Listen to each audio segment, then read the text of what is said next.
Good morning and welcome to the Morning Connection. We're coming to you live from the Ligony Club in beautiful and a little overcast Kingston, Jamaica. And we are always so pleased to be outdoors. This is Free Flowing Thursday with the Morning Connection. We are hosted by the Ligony Club on Thursdays, and we got to say thank you and a big shout out to them. Also by JD's Urban Pub, your #1 restaurant for delicious Jamaican cuisine. And good morning to the staff. Please remember me this morning. The ladies are out bright and early. This is, Father's Day weekend is shaping up, so everything is being knocked into shape by the men for the men, and by the women too for the men. So I gotta tell you that I'm flying solo this morning. Pastor Percival is taking what kind of day is it? He's taking an R&R day. A number of things are happening. One is Father's Day on the weekend, and I think he is conserving his energy for the big day. But also he was working late into the night, he tells me, helping with some issues that involve going to the hospital and so on. So we do want him to get his rest. And today he also has a major commitment conducting or being involved in the farewell rituals for an elder in his church family. So I can understand that, though he loves being with us because he takes what we do here very seriously. We won't see him today, and we hope that even as he listens to us in the morning hours here, that he will get some rest. So good morning to those listeners who have joined us online, and those who are on air. Good morning to my Best 100 FM family. Good morning to those who are back in the studio taking care of us, and of course to the production team that's on site. Good morning, Mr. Producer. And good morning to Miss Eden. Thank you for your presence. Without Pastor, I have to do a presence joke because, the Garden of Eden is the place best known for the presence of the Lord. So Eden is symbolic. The name means the presence. So every morning, Pastor Percy's here, he make a presence joke. I don't want her to feel left out this morning. Thank you again for making the time to be with us on the Morning Connection. I know I just blow past the first scheduled break of the morning. So please stay with us. This is your host, Minette Lawrence, coming to you live from the Ligony Club.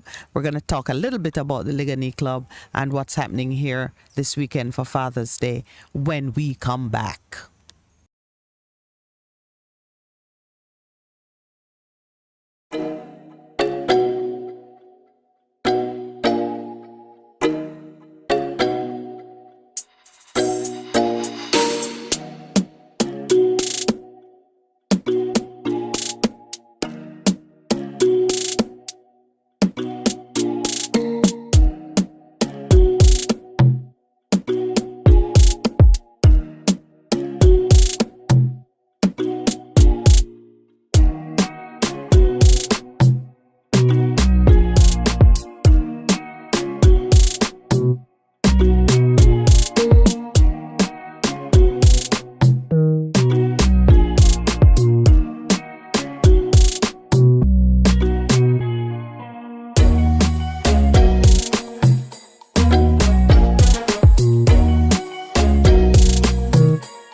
The Morning Connection is not your usual talk show. We aim to stimulate discussion and chart new paths to self empowerment.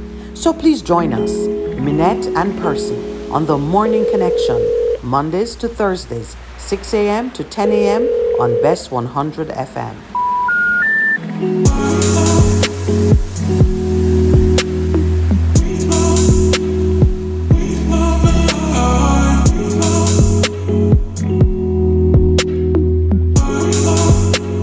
The Morning Connection is not your usual talk show.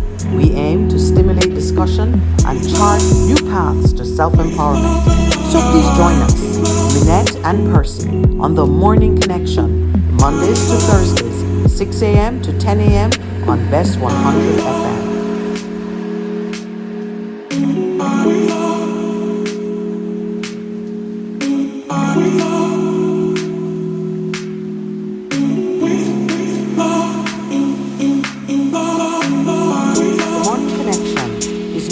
Usual talk show. We aim to stimulate discussion and chart new paths to self-empowerment. So please join us, Minette and Percy, on The Morning Connection, Mondays to Thursdays, 6 a.m. to 10 a.m. on Best 100 FM.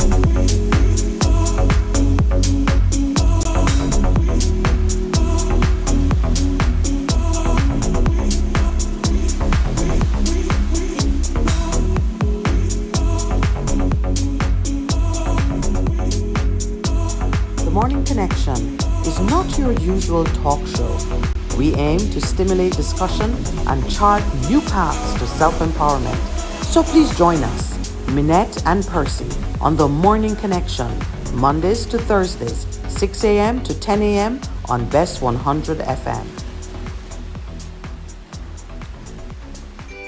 Best 100 FM is the authentic voice of Jamaica, promoting your prosperity with better vibes and better music. Let us promote your goods and services for you. Advertise with us. For more information, call our office at 876-276-8935. That's 276-8935. This is your beloved Pastor Percy from The Morning Connection. Support our commitment to Jamaica by joining us on Wednesday mornings at 7:30 when we pray for the nation. Show us you care. Advertise with us. For more information, call our offices at 876-276-8935. Welcome back to The Morning Connection, and may I say a bright and cheerful good morning to Earl Brown, who has already hit me up on the live chat, and to Conrad in Toronto, and of course to Mr. Delroy Henry giving me the blessings and the UK shout out. I think maybe it's only for Delroy that it's not a real effort this morning, because it's already approaching. It's in the afternoon. Yeah, in the UK. But good morning to all of you, and thank you for sending me cheerful greetings, especially when I'm flying without Pastor Percival. You know, I need the company. All right, so let me give you an idea of what we have lined up for this morning. We have potentially 4 guests. One name you will recognize readily because we are doing a series with JPS. Miss Marilyn McDonald is going to be joining us. This is the Community Renewal Manager, JPS's Community Renewal Manager. And we'll spend some more time talking about the social intervention initiatives being undertaken by JPS in those communities that typically suffer from a high level of illegal abstraction of electricity. Yes, I'm not calling it electricity theft. There are some things that it's difficult to regard persons as stealing those things. Not to say that, you know, it doesn't still amount to some unauthorized use of the facilities and the the systems that other persons put in place for the conveyance, distribution, supply of electricity. But taking it off their system when you haven't entered into a contract to use it is illegal. And JPS has been doing a great deal of good work in those communities where there's a high incidence of it. It is a level of sensitivity to a social problem that we only hope that many more corporate citizens would begin to look at the world that way, to look behind the offensive behavior, see the motivations of the people, understand the need and entitlements of persons to live with a certain degree of dignity, and begin to address it from that level, rather than to just, as they say, throw the book at them. It's one of the things that we are rapidly beginning to address in a more sensitive way. When we see unacceptable behavior at the community level, to respond to it for what it is and not simply decide that it is a matter of calling in the police. So I applaud JPS for that. I think all other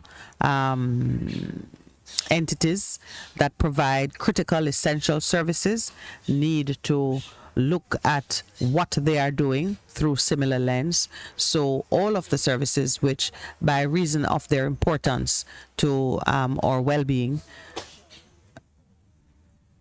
are in the hands of public enterprise, and by this I'm talking about even things like water, telecommunication services, all communication services for that matter, anything touching on the access to information, food, the essentials, the necessities of life need to be under the kind of distribution and administration that allows every person to have reasonable access. And reasonable access is a combination of pricing and availability, and then don't forget quality, because persons need a certain quality of food in order to survive, to make decisions, to look after their families, and to feel included in our democratic society. We're going to talk a little bit about that, because what I am really adverting to is the importance of human rights, the respect for and the promotion or creating of systems that will allow those rights to be accessible to individuals.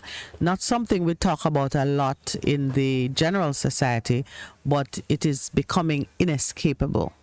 When you look at some of the headlines, you're realizing that persons are put under a great deal of pressure, or persons are making choices which come from the fact that their basic human rights have been severely compromised or ignored.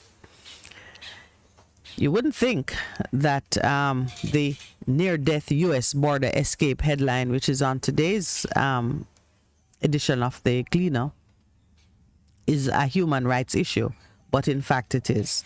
This is a story of a Jamaican illegal immigrant who had a near-death experience crossing the border. She was running away from Jamaica, she says, because of threats against her life in her community. I'll just share a little bit of it with you. A Jamaican migrant is heaping praise on a countryman who freed her from security razor wire as she crashed to an 18-foot fall after being pushed off a United States-Mexico border wall by violent gangsters she was fleeing. So when I saw that, I thought she was fleeing from some Mexican gangsters. Oh no. Same Jamaican gangsters that she was running away from in Jamaica, they were running away too, and saw her and took some time to, one of them took time to complete what they didn't get to do on Jamaican soil. The Southern St. Andrew woman is one of hundreds, if not thousands, of Jamaicans streaming from Mexico into the U.S. yearly through human smuggling collaborators, but who had no idea she would have nearly lost her life. Ironically, the mother of four, so this is a lady in her 30s who has 4 children, and she fled Jamaica after being targeted by gangsters, forcing her to look over her shoulder and take calculated forays into public spaces. Several of her relatives, male and female, have been killed over time. So please understand that to America, to the United Kingdom, or other countries with whom we enjoy very good relations, a Jamaican citizen fleeing Jamaica because of threats to their life does not qualify for refugee status. Even though what is happening in some communities in Jamaica look very much like what is happening in Ukraine, there are no welcome parties, rescue missions, or easy pathway for Jamaicans who are pretty much being driven from their native land communities by the violence that is just overwhelming the average citizen. There's nothing on the international scene that can help us. And I think Jamaicans need to sort of wake up and realize that although the world has become some kind of global village, it doesn't offer equality for all members of the village. Haitians, Cubans, Cubans would probably be welcomed as political refugees in America, but Haitians, Cubans, Jamaicans, Venezuelans, persons from this side of the world who are having a certain kind of challenge. No, you got to solve it at home and create an environment in your own home that will help your people. So this lady tells, I tell you, the spirit of the Jamaican don't, even a near-death experience, don't take away the drama from us. So I'm going to read it in her words. The woman, who is in her 30s, will never forget last weekend's near-death encounter when she stumbled on two men linked to a faction who wanted her dead. So gang members from the same group that wanted her dead in Jamaica were also crossing the border. They too were trying to escape their home country for U.S. soil. Me I go cross the border and buck up two of the enemy them. But you don't know, me see him and me not really said the man depend the settings there, because everybody I go cross. But what transpired took her by surprise. The boy pushed me off the wall. So he was taking a little time out to complete on the border what he didn't get done in Jamaica. And me dropped straight into the barbed wire.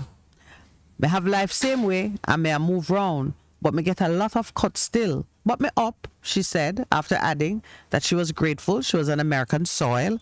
Though hospitalized, she was smuggled in among a group with 12 others, including her attacker, through Mexico. Her journey to the U.S. reportedly took 3 days, and I don't want to tell Jamaicans what is involved in escaping to the U.S., but suffice it to say, this woman apparently is not in the hands of the immigration services people. She was assisted by another Jamaican whose name she knows. She doesn't disclose his name, but she said, I wouldn't be able to talk to you today without the help of this person. She would have bled to death. The person licked the wire with a piece of iron, and she felt the wire break. And him lick it again, and she feel the barbed wire broke. And I saw me drop off. Well, I think the Americans are going to reinforce the barbed wire that they put on their border wall. I don't think they realize that it can actually break. But, I'm grateful that this woman's life was spared, and certainly that she's able to send back word. This is like a word from the grave, which in a famous Bible story says, the rich man said, please send back the man to tell my family how terrible it is where I am. This is a word from the grave telling those of us who are thinking that running away from Jamaica is better than staying. It is clearly not a bed of roses. Why I mention it in the same breath as human rights issue is because citizens of this country have an entitlement to live in communities that are safe, that give protection and respect the value of their lives. We are entitled to have opportunities to earn a living either from the land, which is our greatest, resource, meaning capital asset, because the people are the greatest resource. But next to the people, the land. So we should all have an opportunity to earn a living from the land on which we exist, or have access to the public goods, services, resources, which come into being through the cooperative efforts of other citizens. We should not ever be thinking that it is a better option for us to run across a border, jump over a wall, drop on barbed wire, and limp away feeling grateful that we are on foreign soil. It is really a very sad and dark day when you can see a report like this telling us that thousands of Jamaicans are fleeing across the border, Mexico, illegally. I mean, we barely like to talk our own patois and English, much less trying to navigate a foreign country, foreign language. We don't look like the average Mexican. To cross the border just to find this is not a good moment for Jamaica. And we're glad she has survived, but honestly, it is not a choice that I want my children to make. And it's not a choice that you should want your children to make.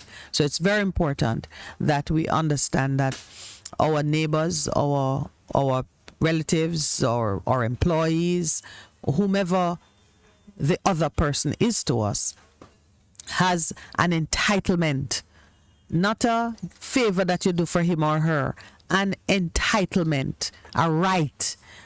And I explained to someone on a previous occasion on this very program that a right is something which is enforceable against those who threaten it. And if we have a fundamental right, a natural right to certain things, the integrity and the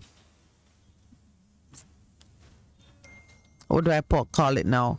We are entitled to exist in an environment that is safe, that is free from degradation and abuse. We are entitled to access to certain basic commodities, electricity, water, internet service. Oddly, from I think about 2012, the internet was deemed, or perhaps even earlier, a fundamental human right. These are things which are not negotiable. They're not. We don't have to line up and wait on the government to give us or on anyone else to give us. We're entitled to seize it in many ways, to see it out there, to fight for the opportunity and to protect whatever it is that you manage to own and to have. So I'm going to turn my attention to Spanish Town, which has been under siege. And it is the same issue. Going into today, I mean, most of you have been on social media and would have been receiving the different messages and so on that are being passed around, and you would gather that what was happening in Spanish Town was not just a matter of, gunmen and their rivals having it out on the streets, but it has had enormous impact on the livelihood of people who carry on business in the town, in the I was gonna say the city, in the town, just commuters who have to pass through, residents who have to hide in their houses. I mean, it was being described as a ghost town. Of course, we know that Tallspen had been blocking the roads as a part of their, not blocking the road to prevent or to protest anything, but blocking the road as a measure to deter these unlicensed, on the rampage gunmen from having easy access in and out of their communities. I mean, I've often looked at some of the very bad roads and said, this is obviously a security feature because you can't have a quick getaway. I've been saying that for years, tongue in cheek. But to actually see citizens choosing to put obstacles in the roads that they have to navigate because they want to deter persons from driving in and exiting as quickly as would happen when they come in, do a drive-by shooting and just disappear. Those are not things that you want to see. Those are not stratagems that you want to employ, because at the very least our roads should be free and safe.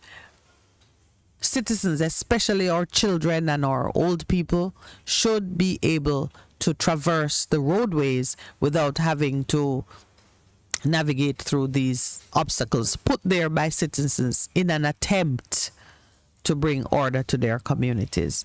So for the leaders of our country who are grappling with these issues, just know that you are standing in the way of citizens enjoying these fundamental rights and freedoms that they have. And there have been occasions where countries have been held accountable. Citizens can move against state agencies who have failed to offer the level of protection or security. In a manner of speaking, it is saying, if you can't do the job, get out, because you are accountable for your failure to do the job. All right. So I've only touched on one guest. This is our JPS guest who will continue to talk to us about initiatives being undertaken in those communities. We are also going to be joined by Mr. Omar Sweeney. Mr. Sweeney dropped by last week, Thursday, spent a few minutes with us, and suffice it to say, we were all excited to have him spend way more time. I mean, just so you know, he was, I think he had a meeting at the Ligani Club and saw what we were doing, and I think he was watching Miss Marilyn speak on the various initiatives in which JSIF is participating with JPS in those marginalized communities, and he's coming to share with us some of the other initiatives. Now, the Jamaica Social Investment Fund, you notice the middle words, social investment. One, recognizing that there's a huge reward to be gained, meaning return on investment, if we do deliberate things to invest in building capacity and infrastructure in our communities.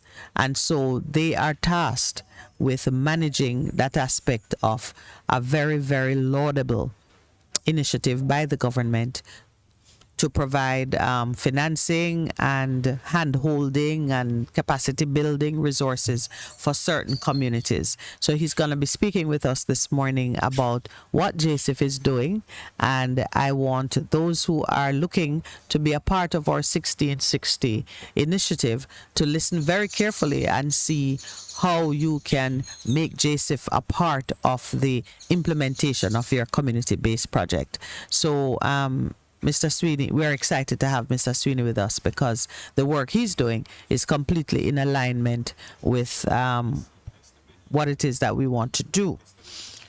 Let's see. So that's Mr. Sweeney. And then I have my fingers crossed that our good friend Maxine Stowe will be able to join us this morning. She was traveling, came back into the country rather late. Seems like she might have a little more fortitude than Pastor Percy because she's going to try and be with us this morning. So a number of things are happening. Today is Leonard P. Howell's birthday. I need to check. It's the anniversary of his birth. I need to check what anniversary it is. I think I will tell you in due course, because we're going to talk a little bit about the contribution that this man, long gone, has made to Jamaican society, to Jamaican culture, to the world stage, because he is one of the founding fathers of the Rastafarian. I'm calling it faith, but you could also say philosophy, or you could say cultural movement. I want to speak a little bit about Mr. Howell on this day that we are celebrating the anniversary of his birth. He's been dead for quite a few years, but his memory and his contribution speaks stridently, speaks volumes for the Jamaican people and for, I dare say, oppressed people all over the world. So Maxine is to spend some time with us. I really should... I'll organize that when we take another break. But there are some other very powerful voices, and immediately Ras Kremlin comes to mind. So I'll see if we can get Ras Kremlin to speak with us, or Prophet Greg to speak with us concerning how the community is commemorating the anniversary of this great man's birth. When Maxine gets here, if she does, we will have some conversations surrounding what next. What is the next level of growth, of expansion, of revelation in the faith? Because the community, we all know this, if an organism doesn't grow, it dies. Law, I would say, fun fact, law of nature is that as you are born, because we are finite creatures, as Pastor Percy likes to say, because we are finite creatures, from the moment of birth, we are moving towards the moment of death. So there is a limited time span in which we can grow and expand, and then parts of the organism begin to die because we are finite. That tells you we have to have a system for replenishing the stock so that there is a constant renewal. It is so for everything. It is so in business. It is so in your personal affairs. It is so in the faith that you practice. If you're not constantly being renewed and refreshed, then you're going to move faster and faster to extinction.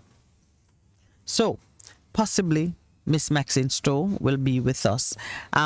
In the coming weeks, we are going to spend some time looking at the different ways in which we can monetize our cultural output, so that from that unlimitless pool of creativity, we can begin to build an economy. Many persons, as you know, have looked at things like solar energy to say we can tap into renewable sources in order to provide a more environmentally friendly source of power all across different industries. We are looking at ways to renew and to give greater value in how we work existing resources. So it is in our economy, as we look at certain traditional sources of wealth coming to the end of their lifespan, we've got to look at ways in which to renew our stock of value.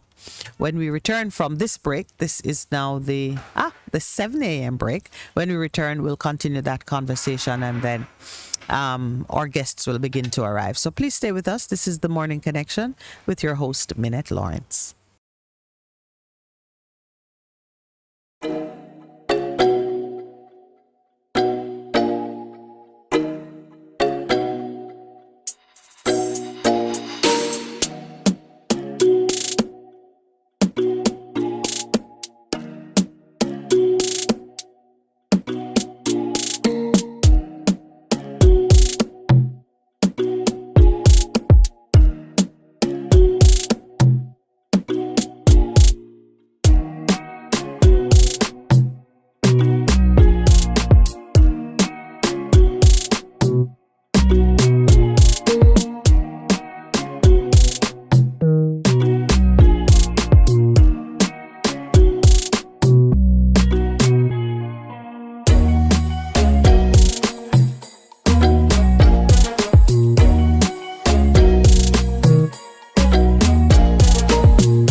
Welcome to the Ligony Club. This beautiful property is nestled in the heart of New Kingston and is the single largest sporting facility in the English-speaking Caribbean.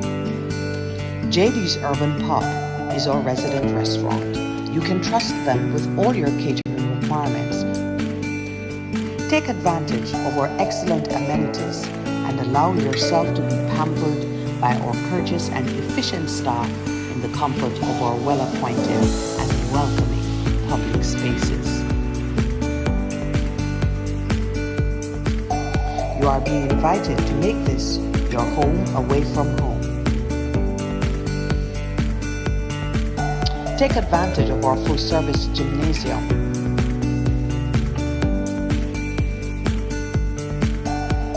Our 8 tennis courts.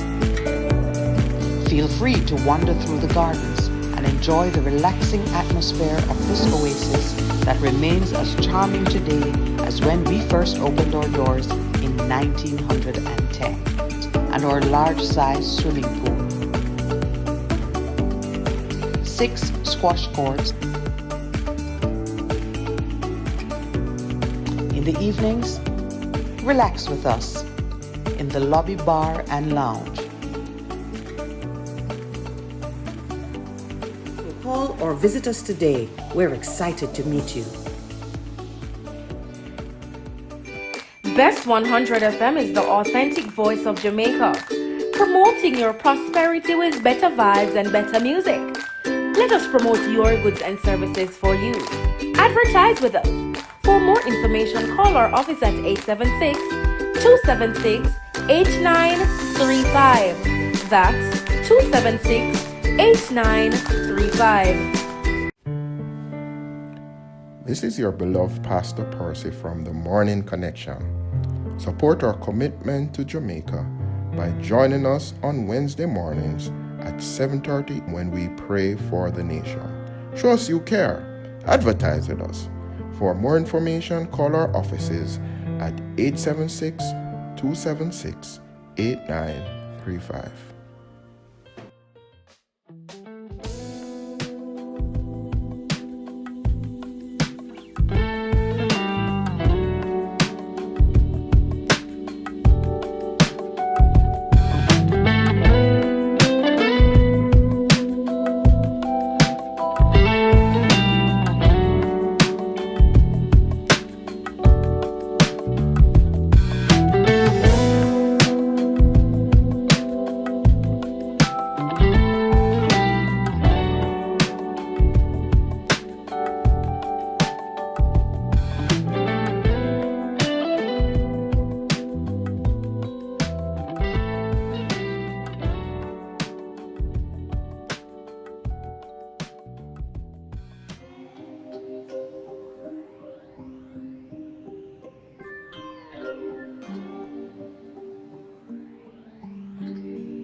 Welcome back to the Morning Connection.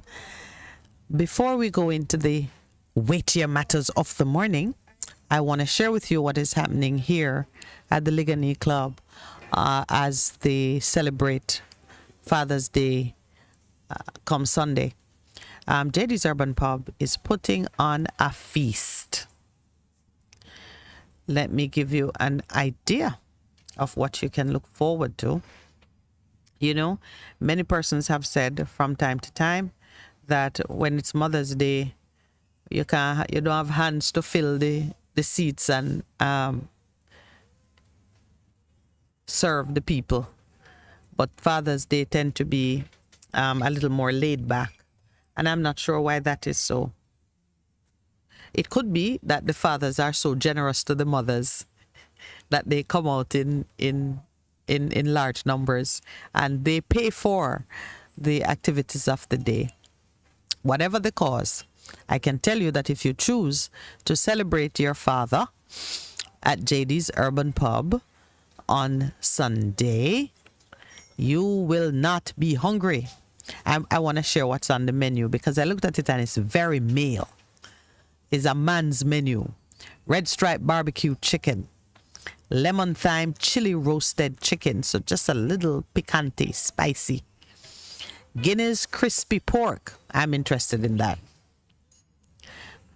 Bourbon barbecue spare ribs, so you see a lot of meat. Teriyaki beef tenderloin, beef short ribs, shrimp skewers, roast fish, and a seafood surprise. The side orders that go with all of that delicious sounding food: rustic potatoes. So, you know, for men, it is a steak and potato type of narrative. Mac and cheese. There'll be a salad bar. And of course, gungo rice and peas. This is Jamaica. You can't have any kind of major meal without some rice and peas showing up. And on Sunday, it's going to be gungo rice and peas. The tickets are $8,500 per person, and they are going by reservations only. The numbers to call, I'm going to say them slowly, and I'll say it twice. The numbers to call are 627-2325. That's 627-2325. Another number is 627-3564. Or you can use the reservations button on the Instagram page. So, from 11 a.m. to 4 p.m. on Sunday, the place to be is JD's Urban Pub at the Ligani Club. Now, if you choose to dine at the Ligani Club, there are some things that you don't even have to worry about. You don't have to worry about parking. We have generous parking in a fairly safe environment. You don't have to worry about being hot and bothered by, even an overcrowded facility, because it is a very spacious, breezy. I mean, it's one of the most beautiful outdoor experiences that you can ask for in Kingston, Jamaica. Anywhere in Jamaica, I would say, but Kingston in particular, because while you're here in this little valley, tucked away in the middle of the garden here, last week the producer did me a favor by just panning the garden setting where we do our show, and you'll see just how incredibly beautiful it is. We are actually sitting in the outdoor dining pavilion of JD's Urban Pub. So just to whet your appetite a little bit more, if you like meat, and you are a man, carnivorous, red stripe barbecue chicken, lemon thyme chili roasted chicken, Guinness crispy pork, bourbon barbecue spare ribs, teriyaki beef tenderloin, beef short ribs, shrimp skewers, roast fish, and a seafood surprise. Served with rustic potatoes, mac and cheese. There'll be a salad bar for those who are watching their diet, and gungo rice and peas to top it off. I don't see what he says about the bar, but I can tell you that Ligani Club has one of the most beautiful bars. So just even to sit in the bar is an experience. I definitely, Father's Day, like Mother's Day, we tend to go where the children want us to be. I'm voting for JD's Urban Pub for this Father's Day. Just putting it out there. I know producer has some grown-up children who have the ability to issue instructions now. So we'll see what happens, but I'm encouraging you to support our Ligani Club family and JD's Urban Pub by joining them this Father's Day, where there is a feast like no other. I love the menu. And Jason Del Valle, who is from a line of established, accomplished chefs, is not bad himself. Wonderful gentleman, very personable, and gives great attention to customer service. So you'd also be very well taken care of, not just the good food. So that's what's happening on Father's Day. When we get a moment to look at it, we're going to talk about the Morning Connections project, what it is that we're doing with the Stony Hill SOS Children's Village. Next week, Thursday, that's where we're going to be. Not for the morning. I think we've pretty much determined that we'll do our morning show and, in our usual way. Don't take away from what we're doing here, but we're going to be spending some hours in the day after the children are out from school, celebrating with them, putting on a little show for the children at the SOS Village. I'm going to have Eden join me in a short while to talk about what's happening there on Instagram. And I mean, you can type in any of the keywords and you'll find the Instagram page. We have put up the information and some really nice pictures of the items that are on auction. And on the day in question, while we're there, we're going to be taking phone calls and pledges of support for the SOS Children's Village. The plight of our children, what is happening to those in state care or in homes such as what we have in Stony Hill, is something that I believe every Jamaican has to take an interest, whether you can contribute by sending up a prayer or you can volunteer some time, assuming that you have a skill and you have a tolerance for children. The truth is, even if you're not very patient with children, there is something that you can do.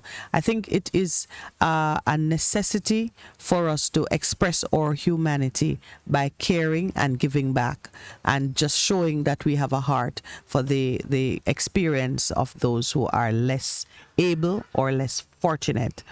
I want to share just a snippet of what the people in Spanish Town are saying today after the bloodshed and the terror in the streets. Journalists have gone in, of course, to speak to some of the citizens and to give us an idea. Of course, you know that is one of the very important roles that the news media play in this society, to go into these difficult places and give us a sense of what is happening to our brothers and sisters.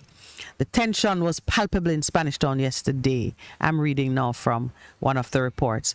As residents, commuters, and business operators nervously faced the ripples of the aftershocks of a daring, deadly daylight gang attack in the St. Catherine capital a day earlier, which triggered pandemonium and upended what had seemingly been just a regular day. I do not take lightly the fact that in the midst of this mayhem, they also tried to burn down a courthouse. Now, you got to understand that an attack on the courthouse is an attack on democracy. It's an attack on nationhood. It's an attack on the very pillars of your society. So burning down a courthouse is not like burning down somebody's yard or burning down a restaurant. Or when you burn a courthouse, you are seeking to destroy evidence. You're seeking to turn on its head the systems for the administration of justice, because persons who have cases in the court, persons who have left important original documents in the custody of the court officers, are expecting that these things are in one of the safest places. I mean, it's when you leave something in court, it's like you put it in prison. Prison is supposed to be pretty safe. That's another story.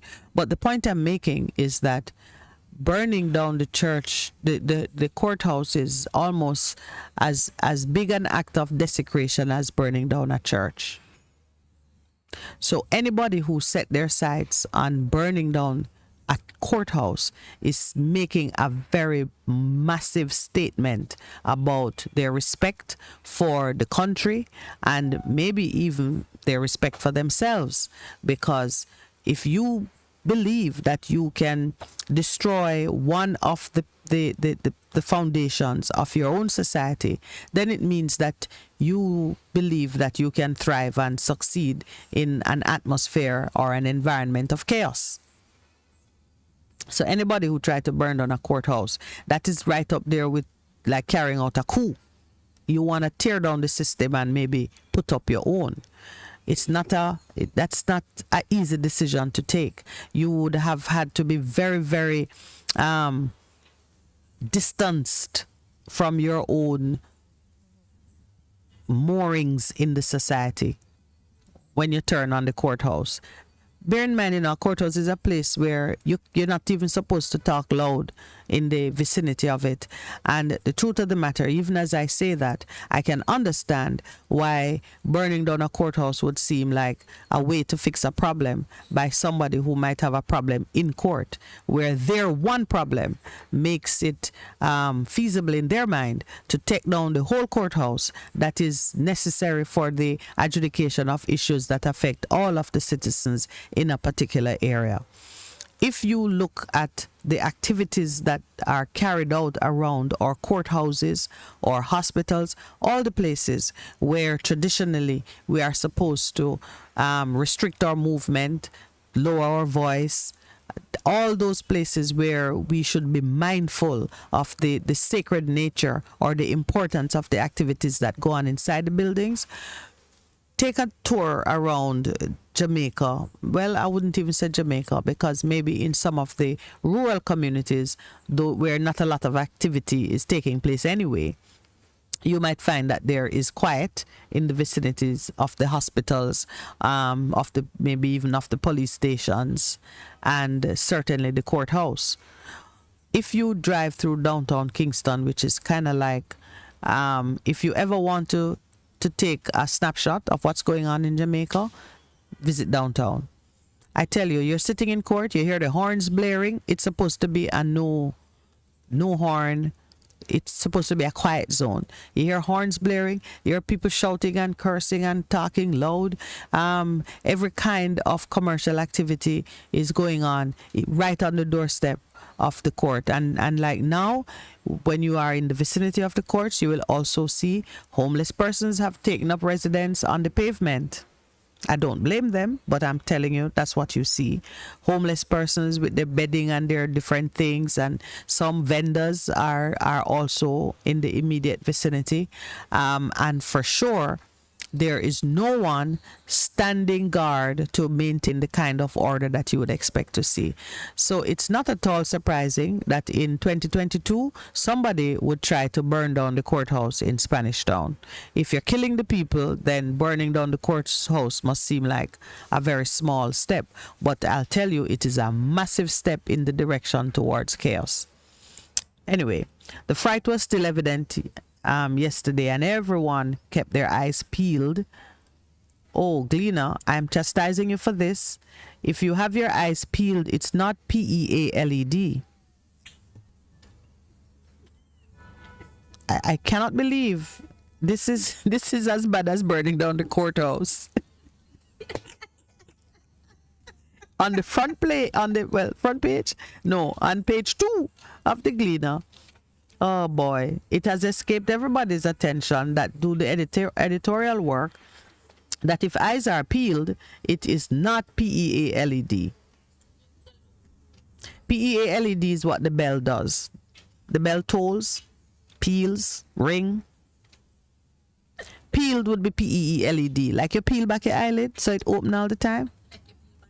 And like you peel banana. Oh, Jesus, that takes away somewhat from the importance of the statement. Anyway, the Gleaner said people's eyes were ringing. Their eyes were peeled. scrutinizing the smallest. Anyway, town on edge. What caught my eye in the story, aside from the bad English or the bad spelling, is that one Chinese wholesaler said he's afraid and he's gonna go home. I wonder what that means. Home to China? I afraid. Me will go home. One Chinese wholesaler near the market district where the persons were killed said, unable to express much more because of language barriers. Oh boy. Heavily armed soldiers and police officers were observed patrolling areas such as Railway Lane, Job Lane, Cumberland Road, William and French Streets, among other hotspots yesterday. Despite their presence, homeowners along Chambers Lane, which runs parallel to Railway Lane, the scene of the quadruple murder in early June, remain terrified. With the street barricaded, one resident argued that this was necessary to protect the most vulnerable, including children, the elderly, and women. We have to try protect ourselves. That's why we block the road. We not take no check. Better we safe than no safe, she said. Better safe than sorry is the expression. Some parents opted to have their children stay home from school for the day, preferring to wait to see if the violence had subsided, and rather than endanger the children. The children, they told the Gleaner, were so traumatized by the piercing sounds of gunfire, and the children had expressed fear in venturing out of their homes. The mothers also indicated that they are anticipating further retaliation from warring factions and said they would prefer that teachers provide work online for their children so they are not disadvantaged by the absence. Now, you know, there are some societies where you evacuate the area when it is under attack. I don't know if we ever give consideration to those things, because it seems that we typically just require our citizens to bite down and bear it. But if ever there was a need to evacuate a community, and so the police could do the work of clearing out what's going on there, I would say it's now. Thinking about that. Amid the mayhem on Tuesday, a fire also broke out on the two-layered roofing of the St. Catherine Parish Court's administrative building on White Church Street. Telka Holt, commercial services manager at the Rodney Memorial Building, told the Gleaner that although no paper files were damaged, some records and equipment sustained water damage from the efforts to extinguish the fire. Nonetheless, Holt gave the assurance that this would not slow down operations. Well, to the credit of the court staff, they're saying we can get back on our feet very fast. We have some very good workers, and the paperwork itself, we would have hard copies of certain work in different locations. Employees, what is she saying here? Employees had been advised to remain home yesterday if they felt going to work would risk their personal safety, noting that many staff members lived in nearby communities that are being directly affected by the upsurge in violence. It's really heartwarming to see that they are out today, she said, of the 23 staffers who stayed up.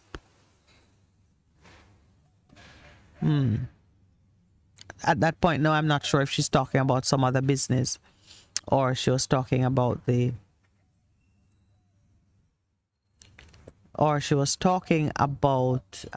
courts. All right. I'm going to invite Miss Eden to join me for us to talk about what we're doing with the SOS Children's Village. After we take this break, we're coming up on the 7:30 mark, and I want to take the break and then share some more information with you and send you to our Instagram page and the other social media sites on which we are promoting this. I really want to get the maximum support that we can pull out of our listenership for this initiative. One of the things that we are seeking to do through the Morning Connection is to motivate you and inspire you to find ways to give. small ways, big ways, really don't matter. But we want to build up that generosity muscle because you're going to need it for some heavy lifting in the days ahead. But the magic of giving is that it brings probably sometimes more joy to the giver than to the recipient. It is more blessed to give than to receive. And I want you to be blessed. So, and it's one of the reasons why we volunteer. I mean, if it seems like a good idea to do something, we will support it. And similarly, if you have good ideas that can build a community vibe, create a warmer environment in your community, please be sure to call us and let us know. Leave a message for us. Producer and I or Eden will respond promptly so that we can become a part of building this new Jamaica. Time for a break? Please stay with us. Morning Connection coming to you live from the Ligani Club today.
morning and welcome back. So as you see it, there's a new pastor.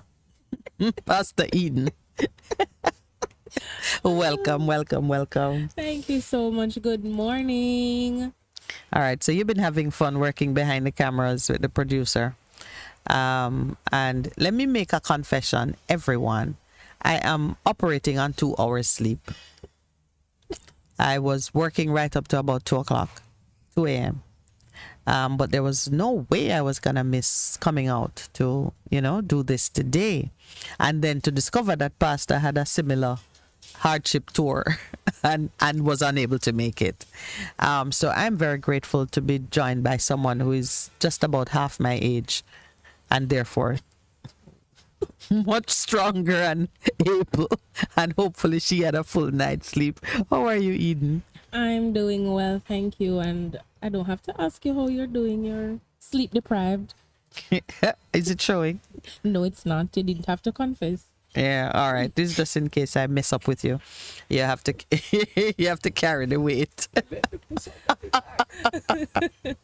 All right. So full confession to Eden is my niece. So if you think we look alike, it's not that all black people look alike.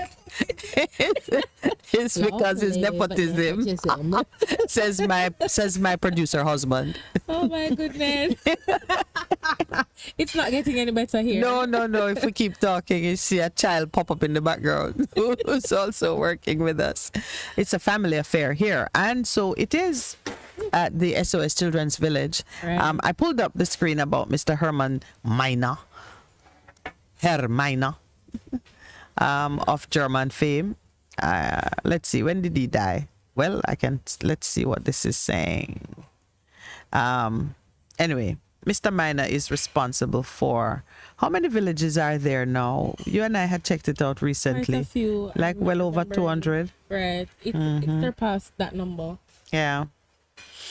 And we are doing something with them. Just you in your own young and in your own youthful words. Just please say what it is we're doing with them come next Thursday. All right. So you have been hearing one of our ads. Hey. Hey. Right. So on Thursday, the 23rd of June, we'll be joining the SOS Children's Village in Stony Hill for their fundraising telethon. And of course, we've been having an auction on Instagram. And if you're on Instagram, you should check that page out. We have some designer vintage items. We also have appliances over there. We're just trying to raise money to help them take care of the children there at the village. The Instagram page is SOS Village _auction. No space. So it's SOS Village _auction. You can go over there, tell me what you like, send us a message right there on the page and just bid on the item. You can just Can you pull up the items? Let's talk a little bit about the items. All right. And please understand that the model is not included. For those of you who want to be cute and put in a bid for the model is not included. The idea of doing something. All right. All right. So what is that we have there? All right. So the first piece on the page, first of all, let us just say it's genuine leather. That is there. It's not knockoff leather. That's plastic looking leather. It is genuine leather. So the first piece is an Escada genuine leather suit. It's 2 pieces. It's size 38. Quite small, but not very small. So if you're a 6, yes, or a midpoint between a size 4 and a 6. Right. It will fit. Right. Yeah, it will fit. It was made in Slovenia. We have every detail about each piece. And of course it's black. It has tulle lines, a modern fringe piece, and of course I mentioned before it's a genuine leather suit. Go over there and bid on that item. It looks really good. And the item, the jacket for the item, I cannot even express how beautiful it is. And the soft buttery feel of the leather, and black people like leather, so I expect that one to go. Right. The other thing that I probably should emphasize that it's a leather pant, so it's a pantsuit, leather, with a jacket, a short jacket, like a bomber jacket. Right. Yeah, because it fits at the waist. Good morning, Mr. Chin. Would you be my guest on the show? I'm teasing you. Club members are passing by. Yeah, and there's another piece that goes with it. That it's an escada skirt as well. Right. It's a leather skirt. It's an a priori. Oh, a priori. Yeah. A priori leather skirt. A priori is Right. the junior brand, meaning the youthful brand that was marketed with Escada Right. some years ago. This is a size 36. It's also black and quite. It's like a detailed pencil too. skirt, I Pencil think. I'm skirt. looking at it. Yes, it is. It's a pencil skirt. Can be worn for business as well as for casual. Right. Mm-hmm. With very nice line details on it. Details, Of yeah. course, we're not. Is there a having value for boring, it? Did you put reserve prices on it? Not reserve prices, just the market. The market value, right? So Yeah. that one is 150. Right. We're moving on to this denim. This is a Escada denim suit, That's a pantsuit again. right? It's a with very beautiful nice, jacket. Pearlized embellishments. 2 pieces as well. It's size 38. Also made in Slovenia. It's a steel gray with vertical touches of pewter. Wow. So if you guys like Maybe that's the sounds of that, you can go on our Instagram page and bid on that item. Did I say it's size 38? size 38. You Yes. did, and it's a value of what's the value on it? The value is $350. Oh, and that's in US currency, by the way. But listen, the idea behind these items, and yeah, there are quite a few more. Oh, there are quite a few more, but I would love for persons to just go on Instagram, go online, visit the page, take a look at the items, do what you need to do to put in a bid. You are getting excellent value with these pieces if you do succeed in getting one or two of them. It can be for your daughter, for your girlfriend, for yourself, if you're thusly inclined. And as I said before, the model is not included. So I don't want to hear anybody say, I put in a bid and I only got the garment. What Right. happened to the girl? And on the mundane side now, I see that looks like a barbecue, a tabletop grill. Right. It's a 14-inch barbecue grill, brand new. And summer is here, and we know all the river trips and. Oh, yes, that's cars true. You just pack and that all in of there. that. And all. Yeah, About just the pack that in the back of your car. Right. And you're good Quite to go. Good to go. So it's the summertime now. So guess what? Get grilling. Actually, yeah, I do You should like get that grilling. piece. It's a very, trust me, it's cute. All right. And as I said, for all the river and beach bars, you need to get grilling with this one. So, in all of that, if you're not interested in any of those pieces, we accept all donations. If you have items of clothing, toiletries, money, of course, the children there go to school and require funds to go to school. We would also love if you could support us in that way. So that's the morning connection trying to do its piece to just bring some laughter and some good vibes to the Right. children at the SOS. And we'll be there on the village. day as well. Yes. Don't think we're just advertising and we're not going to be there. We'll be there. And if you can join us, we'd love that. And take your donation so we can meet some of the guys. Build a vibe. I like that expression. Yeah. There's also the fact that we do want to have more outdoor broadcasts. We want to be getting into communities. 1 or 2 callers have emphasized that we need to hit the road, and we know that that is so. So we're starting close to home because some of us live in Stony Hill. So it's not far from home, but I think it's necessary during this time to find ways to bring cheer and to just be a part, give the children a family experience. So that is our plan for the SOS Children's Village. I am just impressed that a German man, well, he's not German, sorry, he's from Austria. Oh dear. Every time I think minor, I'm thinking, right, yeah. name. Yeah, so this man was born to a big family of farmers in Austria. He was born in 1990. That's around one of the World War times, for those who follow history. His mother died while he was still a young boy, and it is his eldest sister who took on the task of caring for the young children. He was a talented child, won a scholarship to go to school.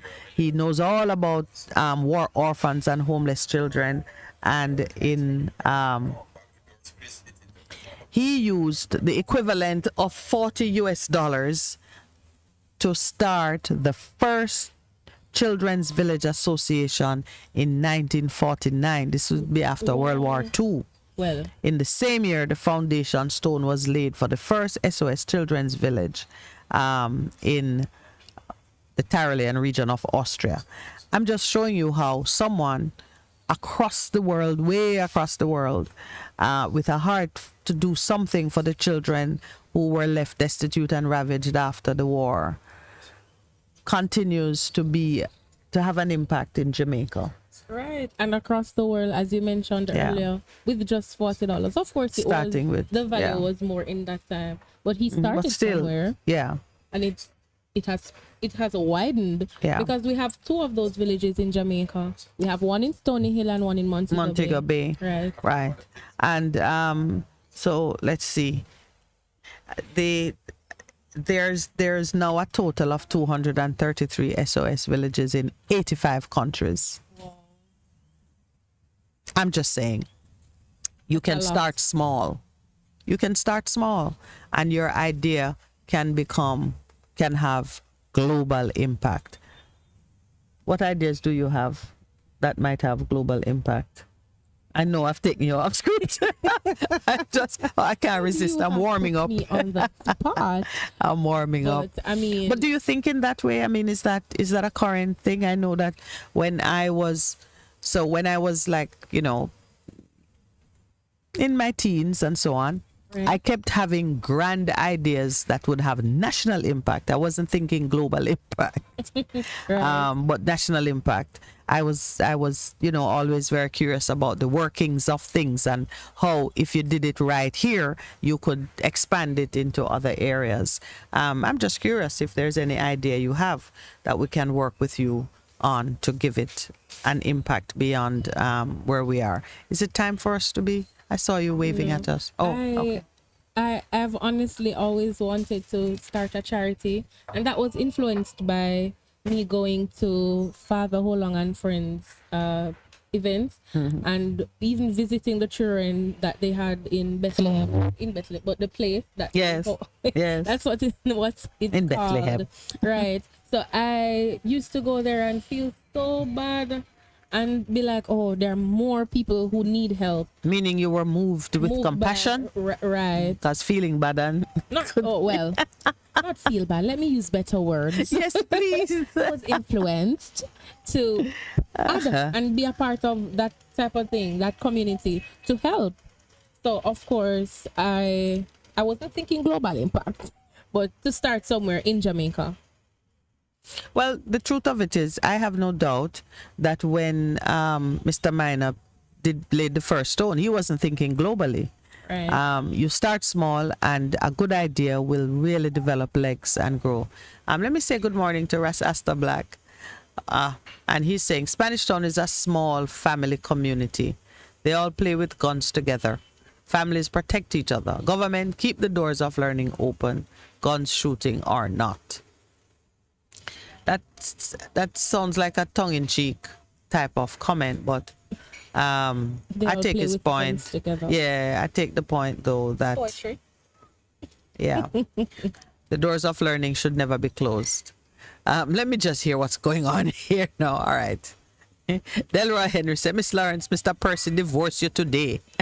Let me say a special UK shout out to your guests. So you get a UK shout out. Thank you and so Earl much. Brown say the two are uno look alike. Yes. I guess the hair don't make it. Yeah. Delroy went ahead to say, honestly, they both Yeah. are mother and daughter. And we have on the same uniform. Delroy said, honestly, they both. Well, as it is, Eden is big daughter of my younger brother. So the truth of it is, she is the child of my very close sibling. So we really should look alike. Yes. Earl said, "Why would one want to wear a leather suit in a Jamaica?" Earl fashion. if you go and look on the Instagram page, you'll see why that particular suit. But no, specifically though, that designer made lightwear leather so you could have the fashion and the feel and the experience of it, but they made it so it could be worn in temperate climates. So, for example, the store that there was an Escada store in Jamaica for many years, Wow. and that was one of the things that was very special about it. The designer made things for that were okay for this climate. But Jamaicans travel a lot to, Earl. They don't really need to if you're hitting the night spots in New York City and you want to be in a leather suit. This is a nice one. Earl said them are auntie and niece. That is for sure. Well, Eden, thank you so much. You're I'd love to press you on one or two other issues since I love the company. I get accustomed to Pastor Percival chatting with me in the mornings. And since the producer is engineer on Thursday mornings, I can't induce him to come from behind the screen. So with you here, I'm tempted to draw you into something else.